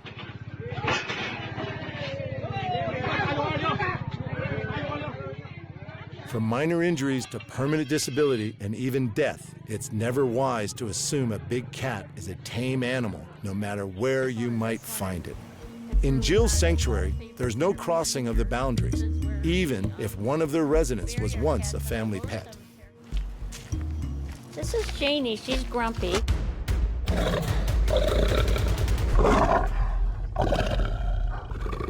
She hasn't been here very long. She's from a lady in Texas who has cancer, and she couldn't care for her. She was a pet, and she actually adored the lady. She's still adjusting. It'll take her time. The interesting thing is I can come out and she's fine with me. I can give her treats and talk to her, and she rolls over, and I don't go in with her. I wouldn't trust her. She's actually a very sweet cat. She just doesn't like a lot of people. She feels threatened. And she's got to adjust living with a few girls down here, which she's not crazy about. So eventually she'll have a buddy when we get a male lion in. And then we do vasectomies because we don't believe in breeding. So she'll be happy. Callie?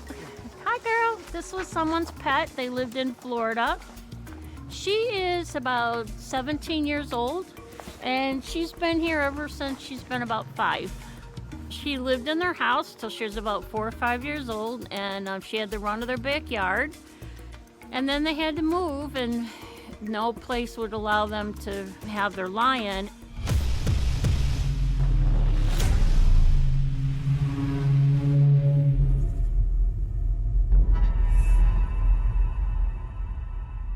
Mugwhy, come on. Come on, there we go. What a good tiger. You're such a good tiger. He's one of the biggest tigers we have, but we have one that's even larger. And he's 17, so he's not a youngster by any stretch. But he's been here since he was 4 months old.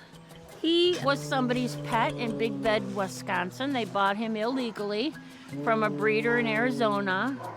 And then they realized when he was about 4 months old that the furniture and the kids were not safe. And so they did the right thing and brought him out. And then they said, we will never get another exotic again. So thank God for that. He's probably at least, I would put him 1,100 pounds easily.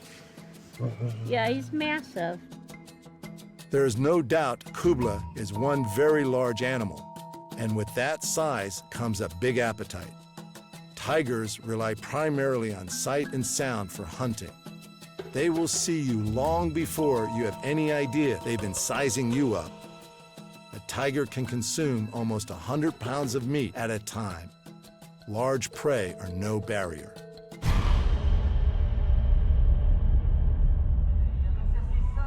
Even if you've been working with your trained cats for decades, you can never trust a tiger.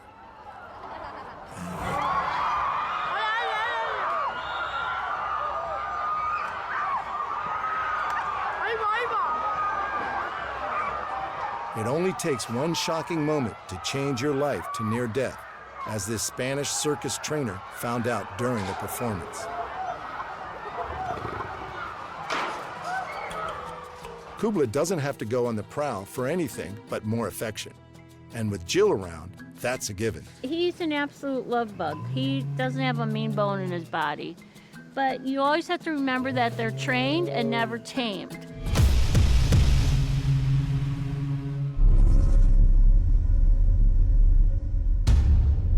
They are who they are, and even a good one can cause serious harm. So you just don't want to, especially the older I get, I guess I get smarter too.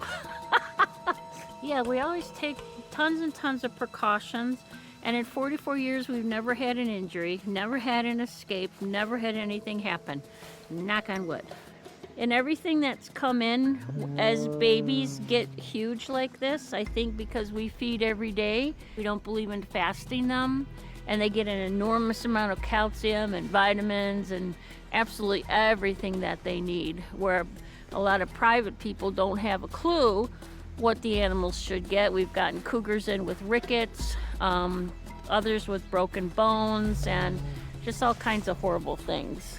So a zoo will take ground meat, put it on a little platter, slide it under and take it away. So they don't have anything to chew on, and then maybe one day they'll give them bones so they can chew on a bone. But the zoo cats that we've gotten in have had slab fractures, really bad teeth that our vets have had to put back together again. These guys, ones that have come in when they're young that we've raised, even when they're senior citizens and we knock them out, their teeth are absolutely pristine because they get everything that they need, the hide, the bone, just everything. Plus they get supplements. Jill feels right at home with these enormous cats. These are her adored pets. But when the need arose, she took a big step out of her comfort zone to start welcoming large Syrian grizzlies to the sanctuary. So gentle, yeah. Which at first I was like, grizzly bears? I don't think so. And when I saw them and how gentle they were, I'm like, okay, this could be doable. Jill's not at ease with these enormous bears, but is growing to like having them around. However, choosing to hang out with these massive predators inside the cage, knowing they're capable of suddenly turning on anyone, isn't a choice for most of us. Is this bravery or a death wish?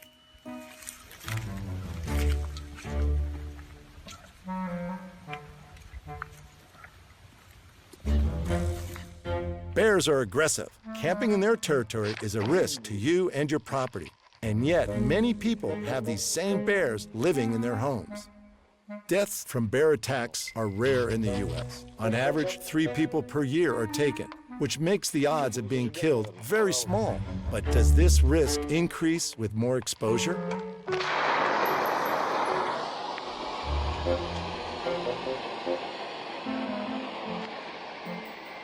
While Jill devotes her life to caring for her pets, there also comes that heartbreaking time when you need to say goodbye. We hold the record for the oldest living felid in the world, and that was Sammy. He lived to be 36 years old, a purebred Sumatran tiger. And he was a little butterball the day we put him to sleep, sadly, but his hips gave out. So when the quality of life is gone, then it's time for them. We cremate all of our big cats and our other animals. That way no one can dig them up 100 years from now and get them. I'm like King Tut with the grave, so.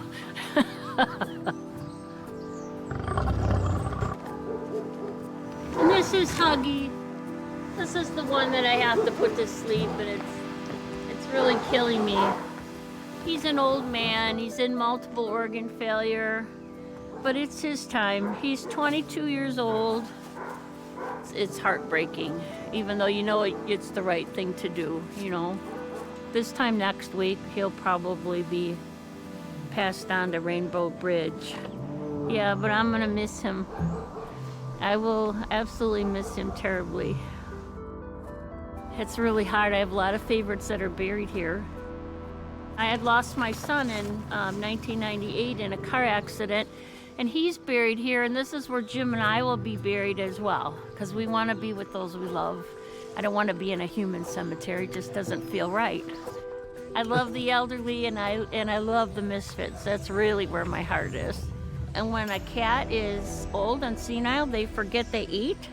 So you feed them, and 10 minutes later, they're like, hello, I didn't eat today, and you got to give them some more, and that goes on all day. Jill is a seasoned conservationist. Her motivation is about rescue.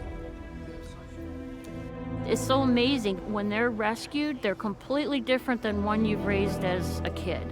They are so grateful. And the exotics are exactly the same way, because we loaded these animals up and they know they're going to a better place instantly.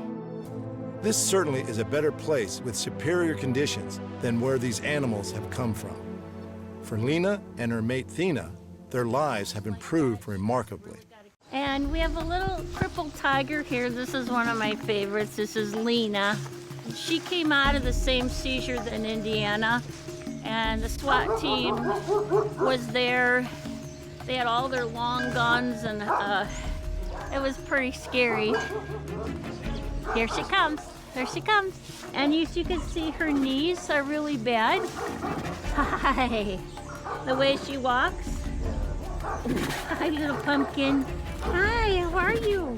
This cat and this other cat over here, they lived in circus roll crates. 6 foot by 4 foot, maybe 5 foot, their entire lives. They were in a dark barn, no light. We had to use bolt cutters to open all the locks because it had been ever since they were just prisoners in those little areas. When Lena came, she would sit and she could kind of paddle around like this on her feet, and then she'd do this, like stargazing. And now, as you can see, she can run and she can play. And our vet is amazed that she gets around as well as she did because it was not expected at all. But she probably will never live to see old age because of her handicap. But for the time that we have with her, we'll do anything and everything for her. But this owner that owned this cat, it was horrific. He was an older circus mentality kind of person, and then once a year he'd roll the wagons out for the neighborhood kids to see and then roll them back into their dark barn. He would take a stick and just scoop the poop out and all over the floor in there. It was awful. It's probably one of the worst seizures that we've ever been on. It was absolutely horrific. This is the other one that came with Lena that lived in a circus roll crate. This is Thina. She was very young to begin with when we got her. She's about 18 months old. So she wasn't left in that condition. So like this one was for 6 years to become neurotic. But most of the neurotic behaviors is gone now, which is great. But she doesn't seem to have been scarred at all as far as, being abused like that. She's really got a cute personality. She's very outgoing. She does have broken teeth from grabbing the bars where she lived. And she was really thin when she came. He's so sweet, but even though he's got hybrid in him, you can't trust him. They have a switch because they've got the wolf in them. But he's a very sweet boy. He loves his attention. He loves his cuddles. Yeah, you're a good boy. We lost his sister to cancer when she was 3. Hi, Milo. I think he's 8 or 9. And it's very interesting because we have a couple volunteers that he hates, and he will actually charge the fence to eat them. Yes, it's amazing. I mean, like, he knows you guys are all animal people. What a good boy.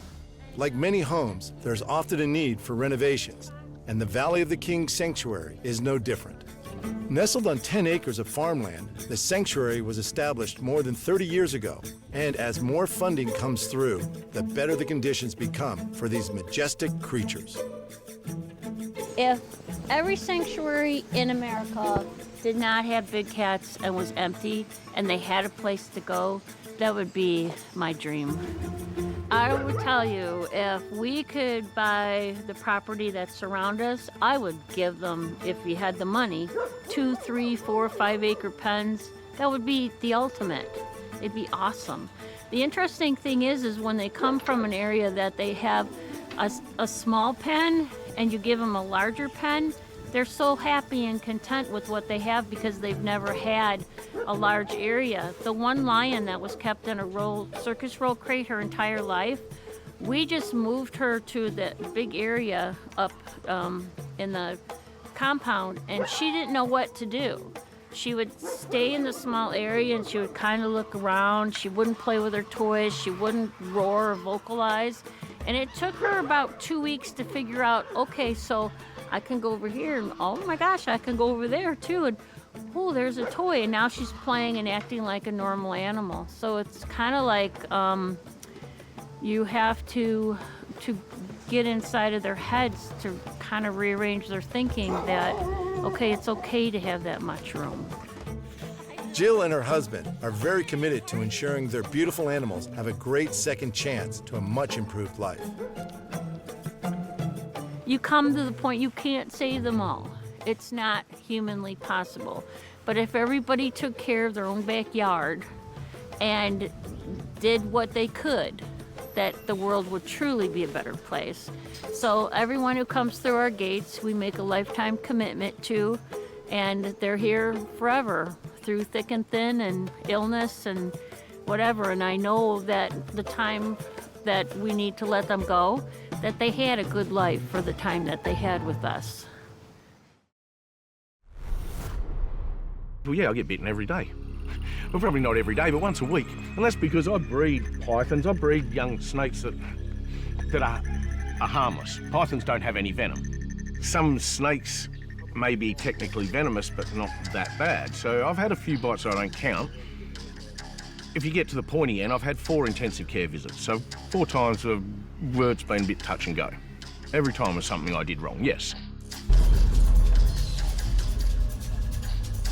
And when you do something over and over, sometimes it's complacency sets in. Just how close would you get to a snake? To feel the snake's body slithering against your skin. Even experienced snake handlers, like this one in Cyprus, who removed the snake from the neighbor's backyard, can run into a problem. Yes?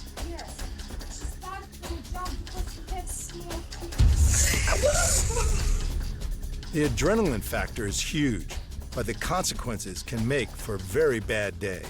However, when you're performing for a crowd, it's all about the showmanship.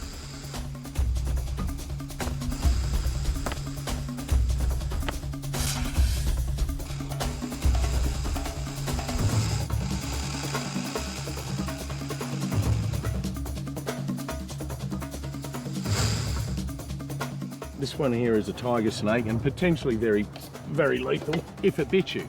Because this one's captive bred and it's used to me and I've never given it any reason to bite me. Snakes aren't designed just to bite for no reason. If it did, it would be, yeah, a bad day. It's potentially one of the most lethal land snakes in the world.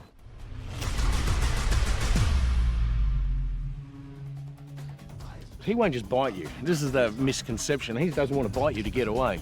So often you won't get a warning. You'll hear a rustle in the bush and that's him already getting away. 80% of our hospitalised bites, people trying to catch and kill the snake. It's simple. People think they're dangerous and because they've got to deal with this dangerous animal and they deal with it by getting the shovel, trying to kill it, and then they realise how quick and agile these animals are when it's too late. Australian Gary Davies has had a fascination with snakes since he was 5 years old. He knew he wanted to be a snake man. Over the years, he gathered a collection of the most venomous, including the tiger snake, king brown, and death adder. Add to that a few different species of pythons and lizards, and you've got a rather uncommon assortment of pets. For Gary, this passion for reptiles has led to a career working with snakes and educating the public. But quite frankly, it seems Gary prefers snakes to humans. Look, honestly, what a man and his snake do in the privacy of their own snake shed is a different story. But in public, I don't go handling snakes in order like this. It's just to show you that they are not, you know, red-hot killers that are out to get us. Naturally, I'm not his prey. Tiger snakes are far from violent or aggressive animals. In fact, if you're going to learn snakes, tiger snakes and king browns are one of the most quietest, easily chilled snakes of the venomous snakes there are. If you're new to snakes, perhaps starting with a couple of Australia's most venomous isn't for the beginner. They may be laid back and chilled out, but you don't want to be surprising them. You keep within boundaries. I'm not doing anything to cause this snake to actually bite me. And he is getting close to full grown now. But it's not about size. Venom, it doesn't come down to size with venom. You know, you need a mil of venom. It doesn't matter how big the snake is. So it's not like, oh, he's too big to handle, no. That one there is it's going to give you, you know, a bad day as bad as anything on the planet can, as far as venom, you know. I don't recommend it as a pet. If you want to like snakes, there's a whole lot of less toxic snakes, you know, safer snakes to keep. But if tiger snakes are your thing and you've got to that stage, then great, you know, I'm all for it. But I just don't suggest it for someone thinking about a pet snake. No, don't think of a tiger snake. Don't think of a venomous snake. I think keeping a venomous snake is something you evolve to and you get to rather than trying to aspire to. If you're thinking a tiger snake might be off the pet list, after all, it is one of the top 3 most venomous land snakes in Australia, then you may be interested in the king brown. It comes in much lower on the danger scale, at around number 6. This is a king brown. Particularly huge for a king brown. Might not be able to hold up. But it is a venomous snake that's very, very active. Yeah, he's going to be a lot more active. He wasn't captive bred. He was actually wild caught under licence. But he has got used to me and that I don't hurt him, so he's in the process of calming down very well. But it is a process thing where this one I won't give the same sort of luxuries as I would that tiger snake. It's just understanding your own animal again. He can turn around and bite, but he's slowly learning since he's been caught that, oh, well, this guy's not too bad. If you're a snake in captivity, you don't get to choose your owner. But Gary is a role model for responsible pet ownership. For one, he's a reptile feeder, so he'll feed on other snakes. He's pretty good at catching and killing, overpowering even death adders, other venomous snakes. So I'd never keep him together with another snake, especially if he's hungry.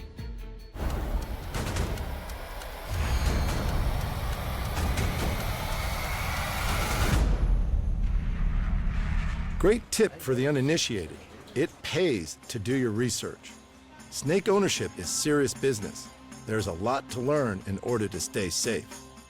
The king brown is the largest member of the black snake family, so he's not actually a brown snake. But because he's often brown in colour, they've called him the king brown. The other name is mulga snake, which is probably a better name. If you got bitten by this, you'd need black snake antivenom, not brown snake. They're very widespread, so they're found right throughout the whole of Australia, except for the very southeast and the very southwest. Now, a big one of these can push 3 metres, and that's probably the Kimberley forms. The ones in the Kimberley are the biggest. And you grab one of them by the tail in the wild, you know you've got a snake when he's 3 metres long. A snake that big and with the name King Brown, that's where he gets these reputation from. And everything that happens, people talk about, oh, do you hear about the King Brown? And these are stories that have been exaggerated because it sounds such an aggressive animal, it sounds so big. Yes, it's a perception of deadliness. It can be dangerous, but again, I think we carry the legends a lot more than the actual reality deserves. If they're not natural predators, they're going to bite out of fear. Now, you can break down that fear. They're not scared of you so much. There's no reason for them just to bite randomly. Fear is quite possibly the #1 reason why you would be bitten. If you see a snake sliding through the bush or accidentally step on one, there's a really good chance you're going to panic and perhaps end up in the hospital. Even with all of Gary's experience, he's admitted to a few close calls. I've been handling venomous snakes for well over 25 years. Anytime you get bitten, it's because you've crossed a line. You've been complacent. And hopefully that brings you down to earth and you see your mistake, or else you're just going to make it again. There's always an adrenaline rush when, like you said, you know it can go wrong in a second. You've got to be dead if you don't get adrenaline out of that. You hold a tiger snake like this, I mean, you've got to be dead if you don't get some sort of adrenaline rush. But that's not the right reason to keep them. To keep them for the beauty of the animal. You're working with these animals, you've got to have the understanding there's certain lines you don't cross. You've got to respect that potential risk. There has to be a knowledge of it and an understanding that if I make a mistake here, this is going to end badly for me.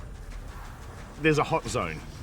So while you're in that hot zone, when you're in a hot zone, that's where the potential is. You stay out of that and you're quite, you know, he's not lurking, waiting for you. Well, not if you're a good keeper. If you lose them around the house and they're just lurking somewhere you don't know, but a good keeper with snakes, he's got an enclosure where he lives and, you know when it's you're in a dangerous position, and that's when you've got to be switched on. Owning any pet that is considered a little unusual often comes with risks that can be fatal. But it can be an adventure for the seasoned, unusual pet lover. You can potentially keep one as a pet, but you have to show the authorities, take the right steps before they deem that you're safe enough to keep one. I would never suggest anyone keeping king browns or tiger snakes unless they've kept snakes for a long time and they actually know quite a bit about venomous snakes. You can only really learn that by experience. But the adventure side is getting out there in the scrub and actually finding these animals. And that's my passion, finding king browns in the field, in the wild, and watching what they do. And that's where our learning comes from, you know. So I guess that's my passion, but everyone's different. If you're convinced you're ready to proudly own a pet snake, then moving to a non-venomous variety is a great place to start. Although they can still be a bit of a handful. Meet Bob. He's an older python. His name's Bob, but I've had him about 14 years from birth. He's been around people his whole life. He works with kids and in crowds, and often if I'm standing close to someone who's holding him, he will come over to me. And he doesn't love me. I have no doubt he doesn't love me and has affection for me, but I'm a familiar scent to him, just like if he had a hollow log in the wild that's a familiar place. It's a familiar scent. Bob is likely to reach a maximum length of 4.5 to 5 meters. But olive pythons have been known to get up to 6.5 meters or more. That's a lot of snake to keep your eye on. Me and Bob, often there's things that happen around the house that people would think strange. I'm making a sandwich with him around my neck. Seems strange to some people, I guess. It's quite normal around my house. I guess sometimes people think of pets as something that you can cuddle and grab hold of. Now, that, to me, not necessarily true. You know, you don't have to pat an animal. You can still have a pet and just enjoy it for what it is. And I think that maybe that's a line that some people call some things a pet because they can cuddle it at night and give it a hug. Some animals don't necessarily want to be hugged. But does that make them not a pet? If you're looking after them, you keep an animal in captivity and you give it all its needs and you look after it and it's a healthy animal and you get enjoyment out of it, then to me that's a pet. You've got to have respect, and they can be dangerous, but there's so many things in this world that can be dangerous, you know? Some people get married, God, you know, that's danger there. You know, each to their own, really. Some people think that reptiles are easy, especially snakes, easy pets to keep, and I don't like that attitude, because you think you're going to get a pet because it's easy to keep, then that's probably the wrong reason to get them. They can be easy once you understand their needs, but sometimes their needs aren't as simple as people think. You know, a lot of people think, oh, you just keep them warm. Well, keeping them warm, you can kill them by overheating them. I do what I love. Since I was 5 years old, I loved snakes, so if I could turn my life into snakes, that's what I did. But again, it comes down to some people keep it just for their own ego, especially when it comes down to, well, predator pets or things that are potentially dangerous. Often the person's keeping it just to say, look at me, you know, and I think that's the wrong sort of person, and often they're the ones that make mistakes. And in this game, the problem becomes ours because someone keeps things for a wrong reason. If they get bitten by a tiger snake, they make the news. And there's knee-jerk reactions that come to the rest of the hobby. Everyone that keeps these animals has to get affected by the weakest few. So to me, I always believe that people, if they want to keep venomous snakes particularly, as long as they know what they're doing and they are doing it for the right reasons, not just to be tough or look at me, because that's just going to end wrong sooner or later.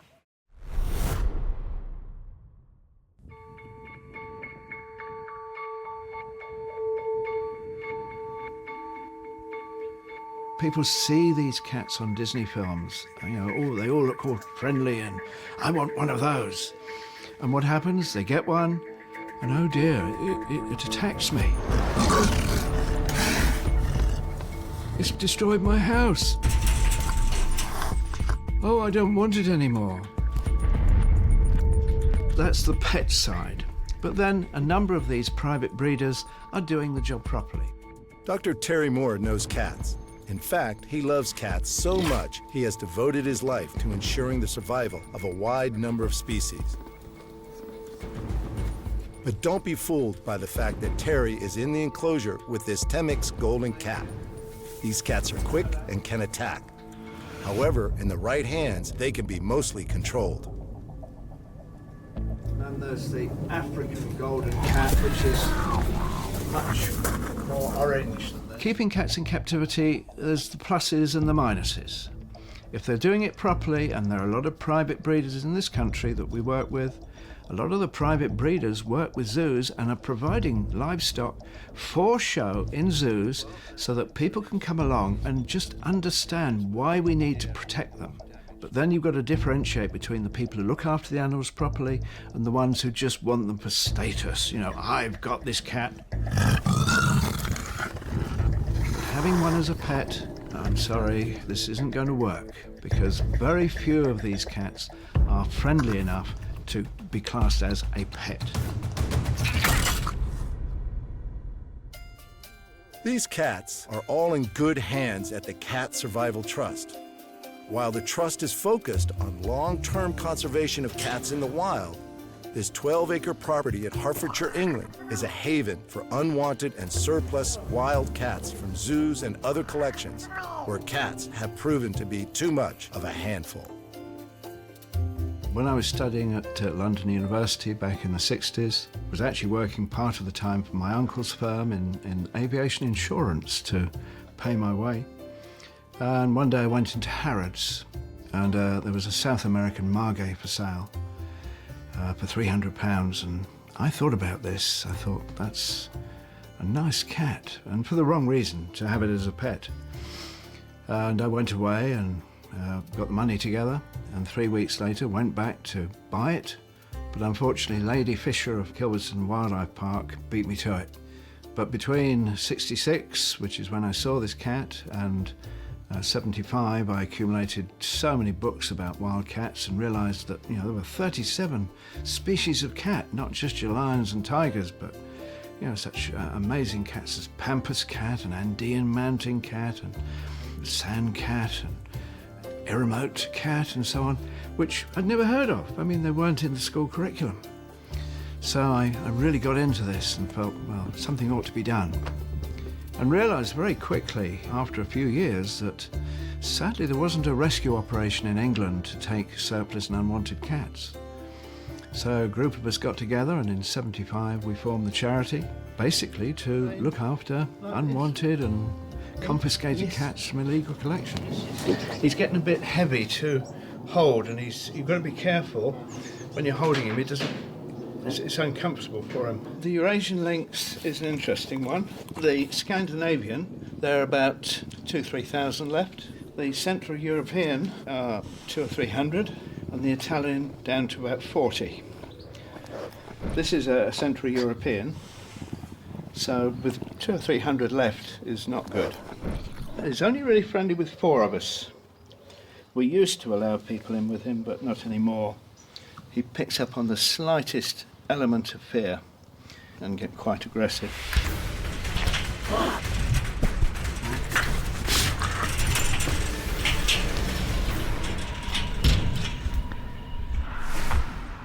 Working with these animals requires a lot of knowledge on what makes them tick. We wanted to study cats in the wild.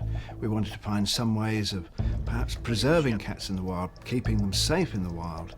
We wanted to provide an educational service. The first 30 years were pretty difficult, although in '92 we did manage to buy 10,000 acres of virgin forest in northeast Argentina with 5 species of cat living free in their own environment. And in future we want to buy more natural habitat, because keeping animals in their own environment is by far the most economic, most ethical way. And of course, to save cats, you've got to have that entire ecosystem intact. Any part of that food chain is out and the cats are going to die. There is no doubt the work that Terry and his team of volunteers do is vital to the survival of many cat species. The jaguar is endangered, and the work at the Cat Survival Trust is about helping animals like Athena, affectionately known as Jags. But we all know looks can be deceiving. Jaguars are only found in South and Central America. They're quite different from the leopards. They're much bigger, much chunkier, and much more dangerous. They'll take crocodiles out of the rivers and just crunch them. Give her a whole deer and there is nothing left. I mean, she will eat the skull, the hooves, absolutely everything. I go in with all the cats here with the exception of the jaguar and the Amur leopards because she was already an adult when she came. I didn't have the chance to build a relationship with her, and she wouldn't know her own strength. She'd want to play hard.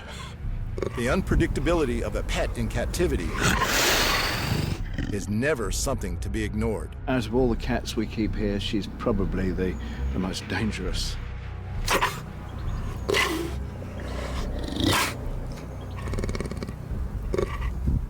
Cats are potentially dangerous and not ideal as pets in any way.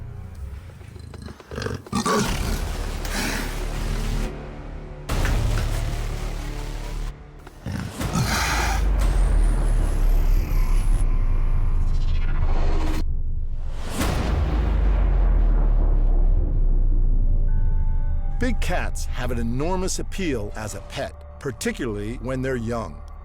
They are playful and often have many of the enduring characteristics of a domestic cat. However, when you think what a domestic cat can do to a small mouse, you'd have to be mindful that the time may come where you could end up being the big cat's human mouse to torment and tease until your last breath is taken. Perhaps these cats are far more spectacular in the wild than in your backyard. But for these cats to roam free, a lot of work needs to be done. Keeping cats in captivity is a sort of stopgap. Let's face it, most of the wild places where you find cats are being wiped out. There's just too many humans. We need oil, we need minerals, we need metals, we're destroying the habitat. And so every species is seeing falling numbers every year. The way it's going, we could lose every single species, not only of cats, but everything else. Research and breeding programs are vital to save these animals.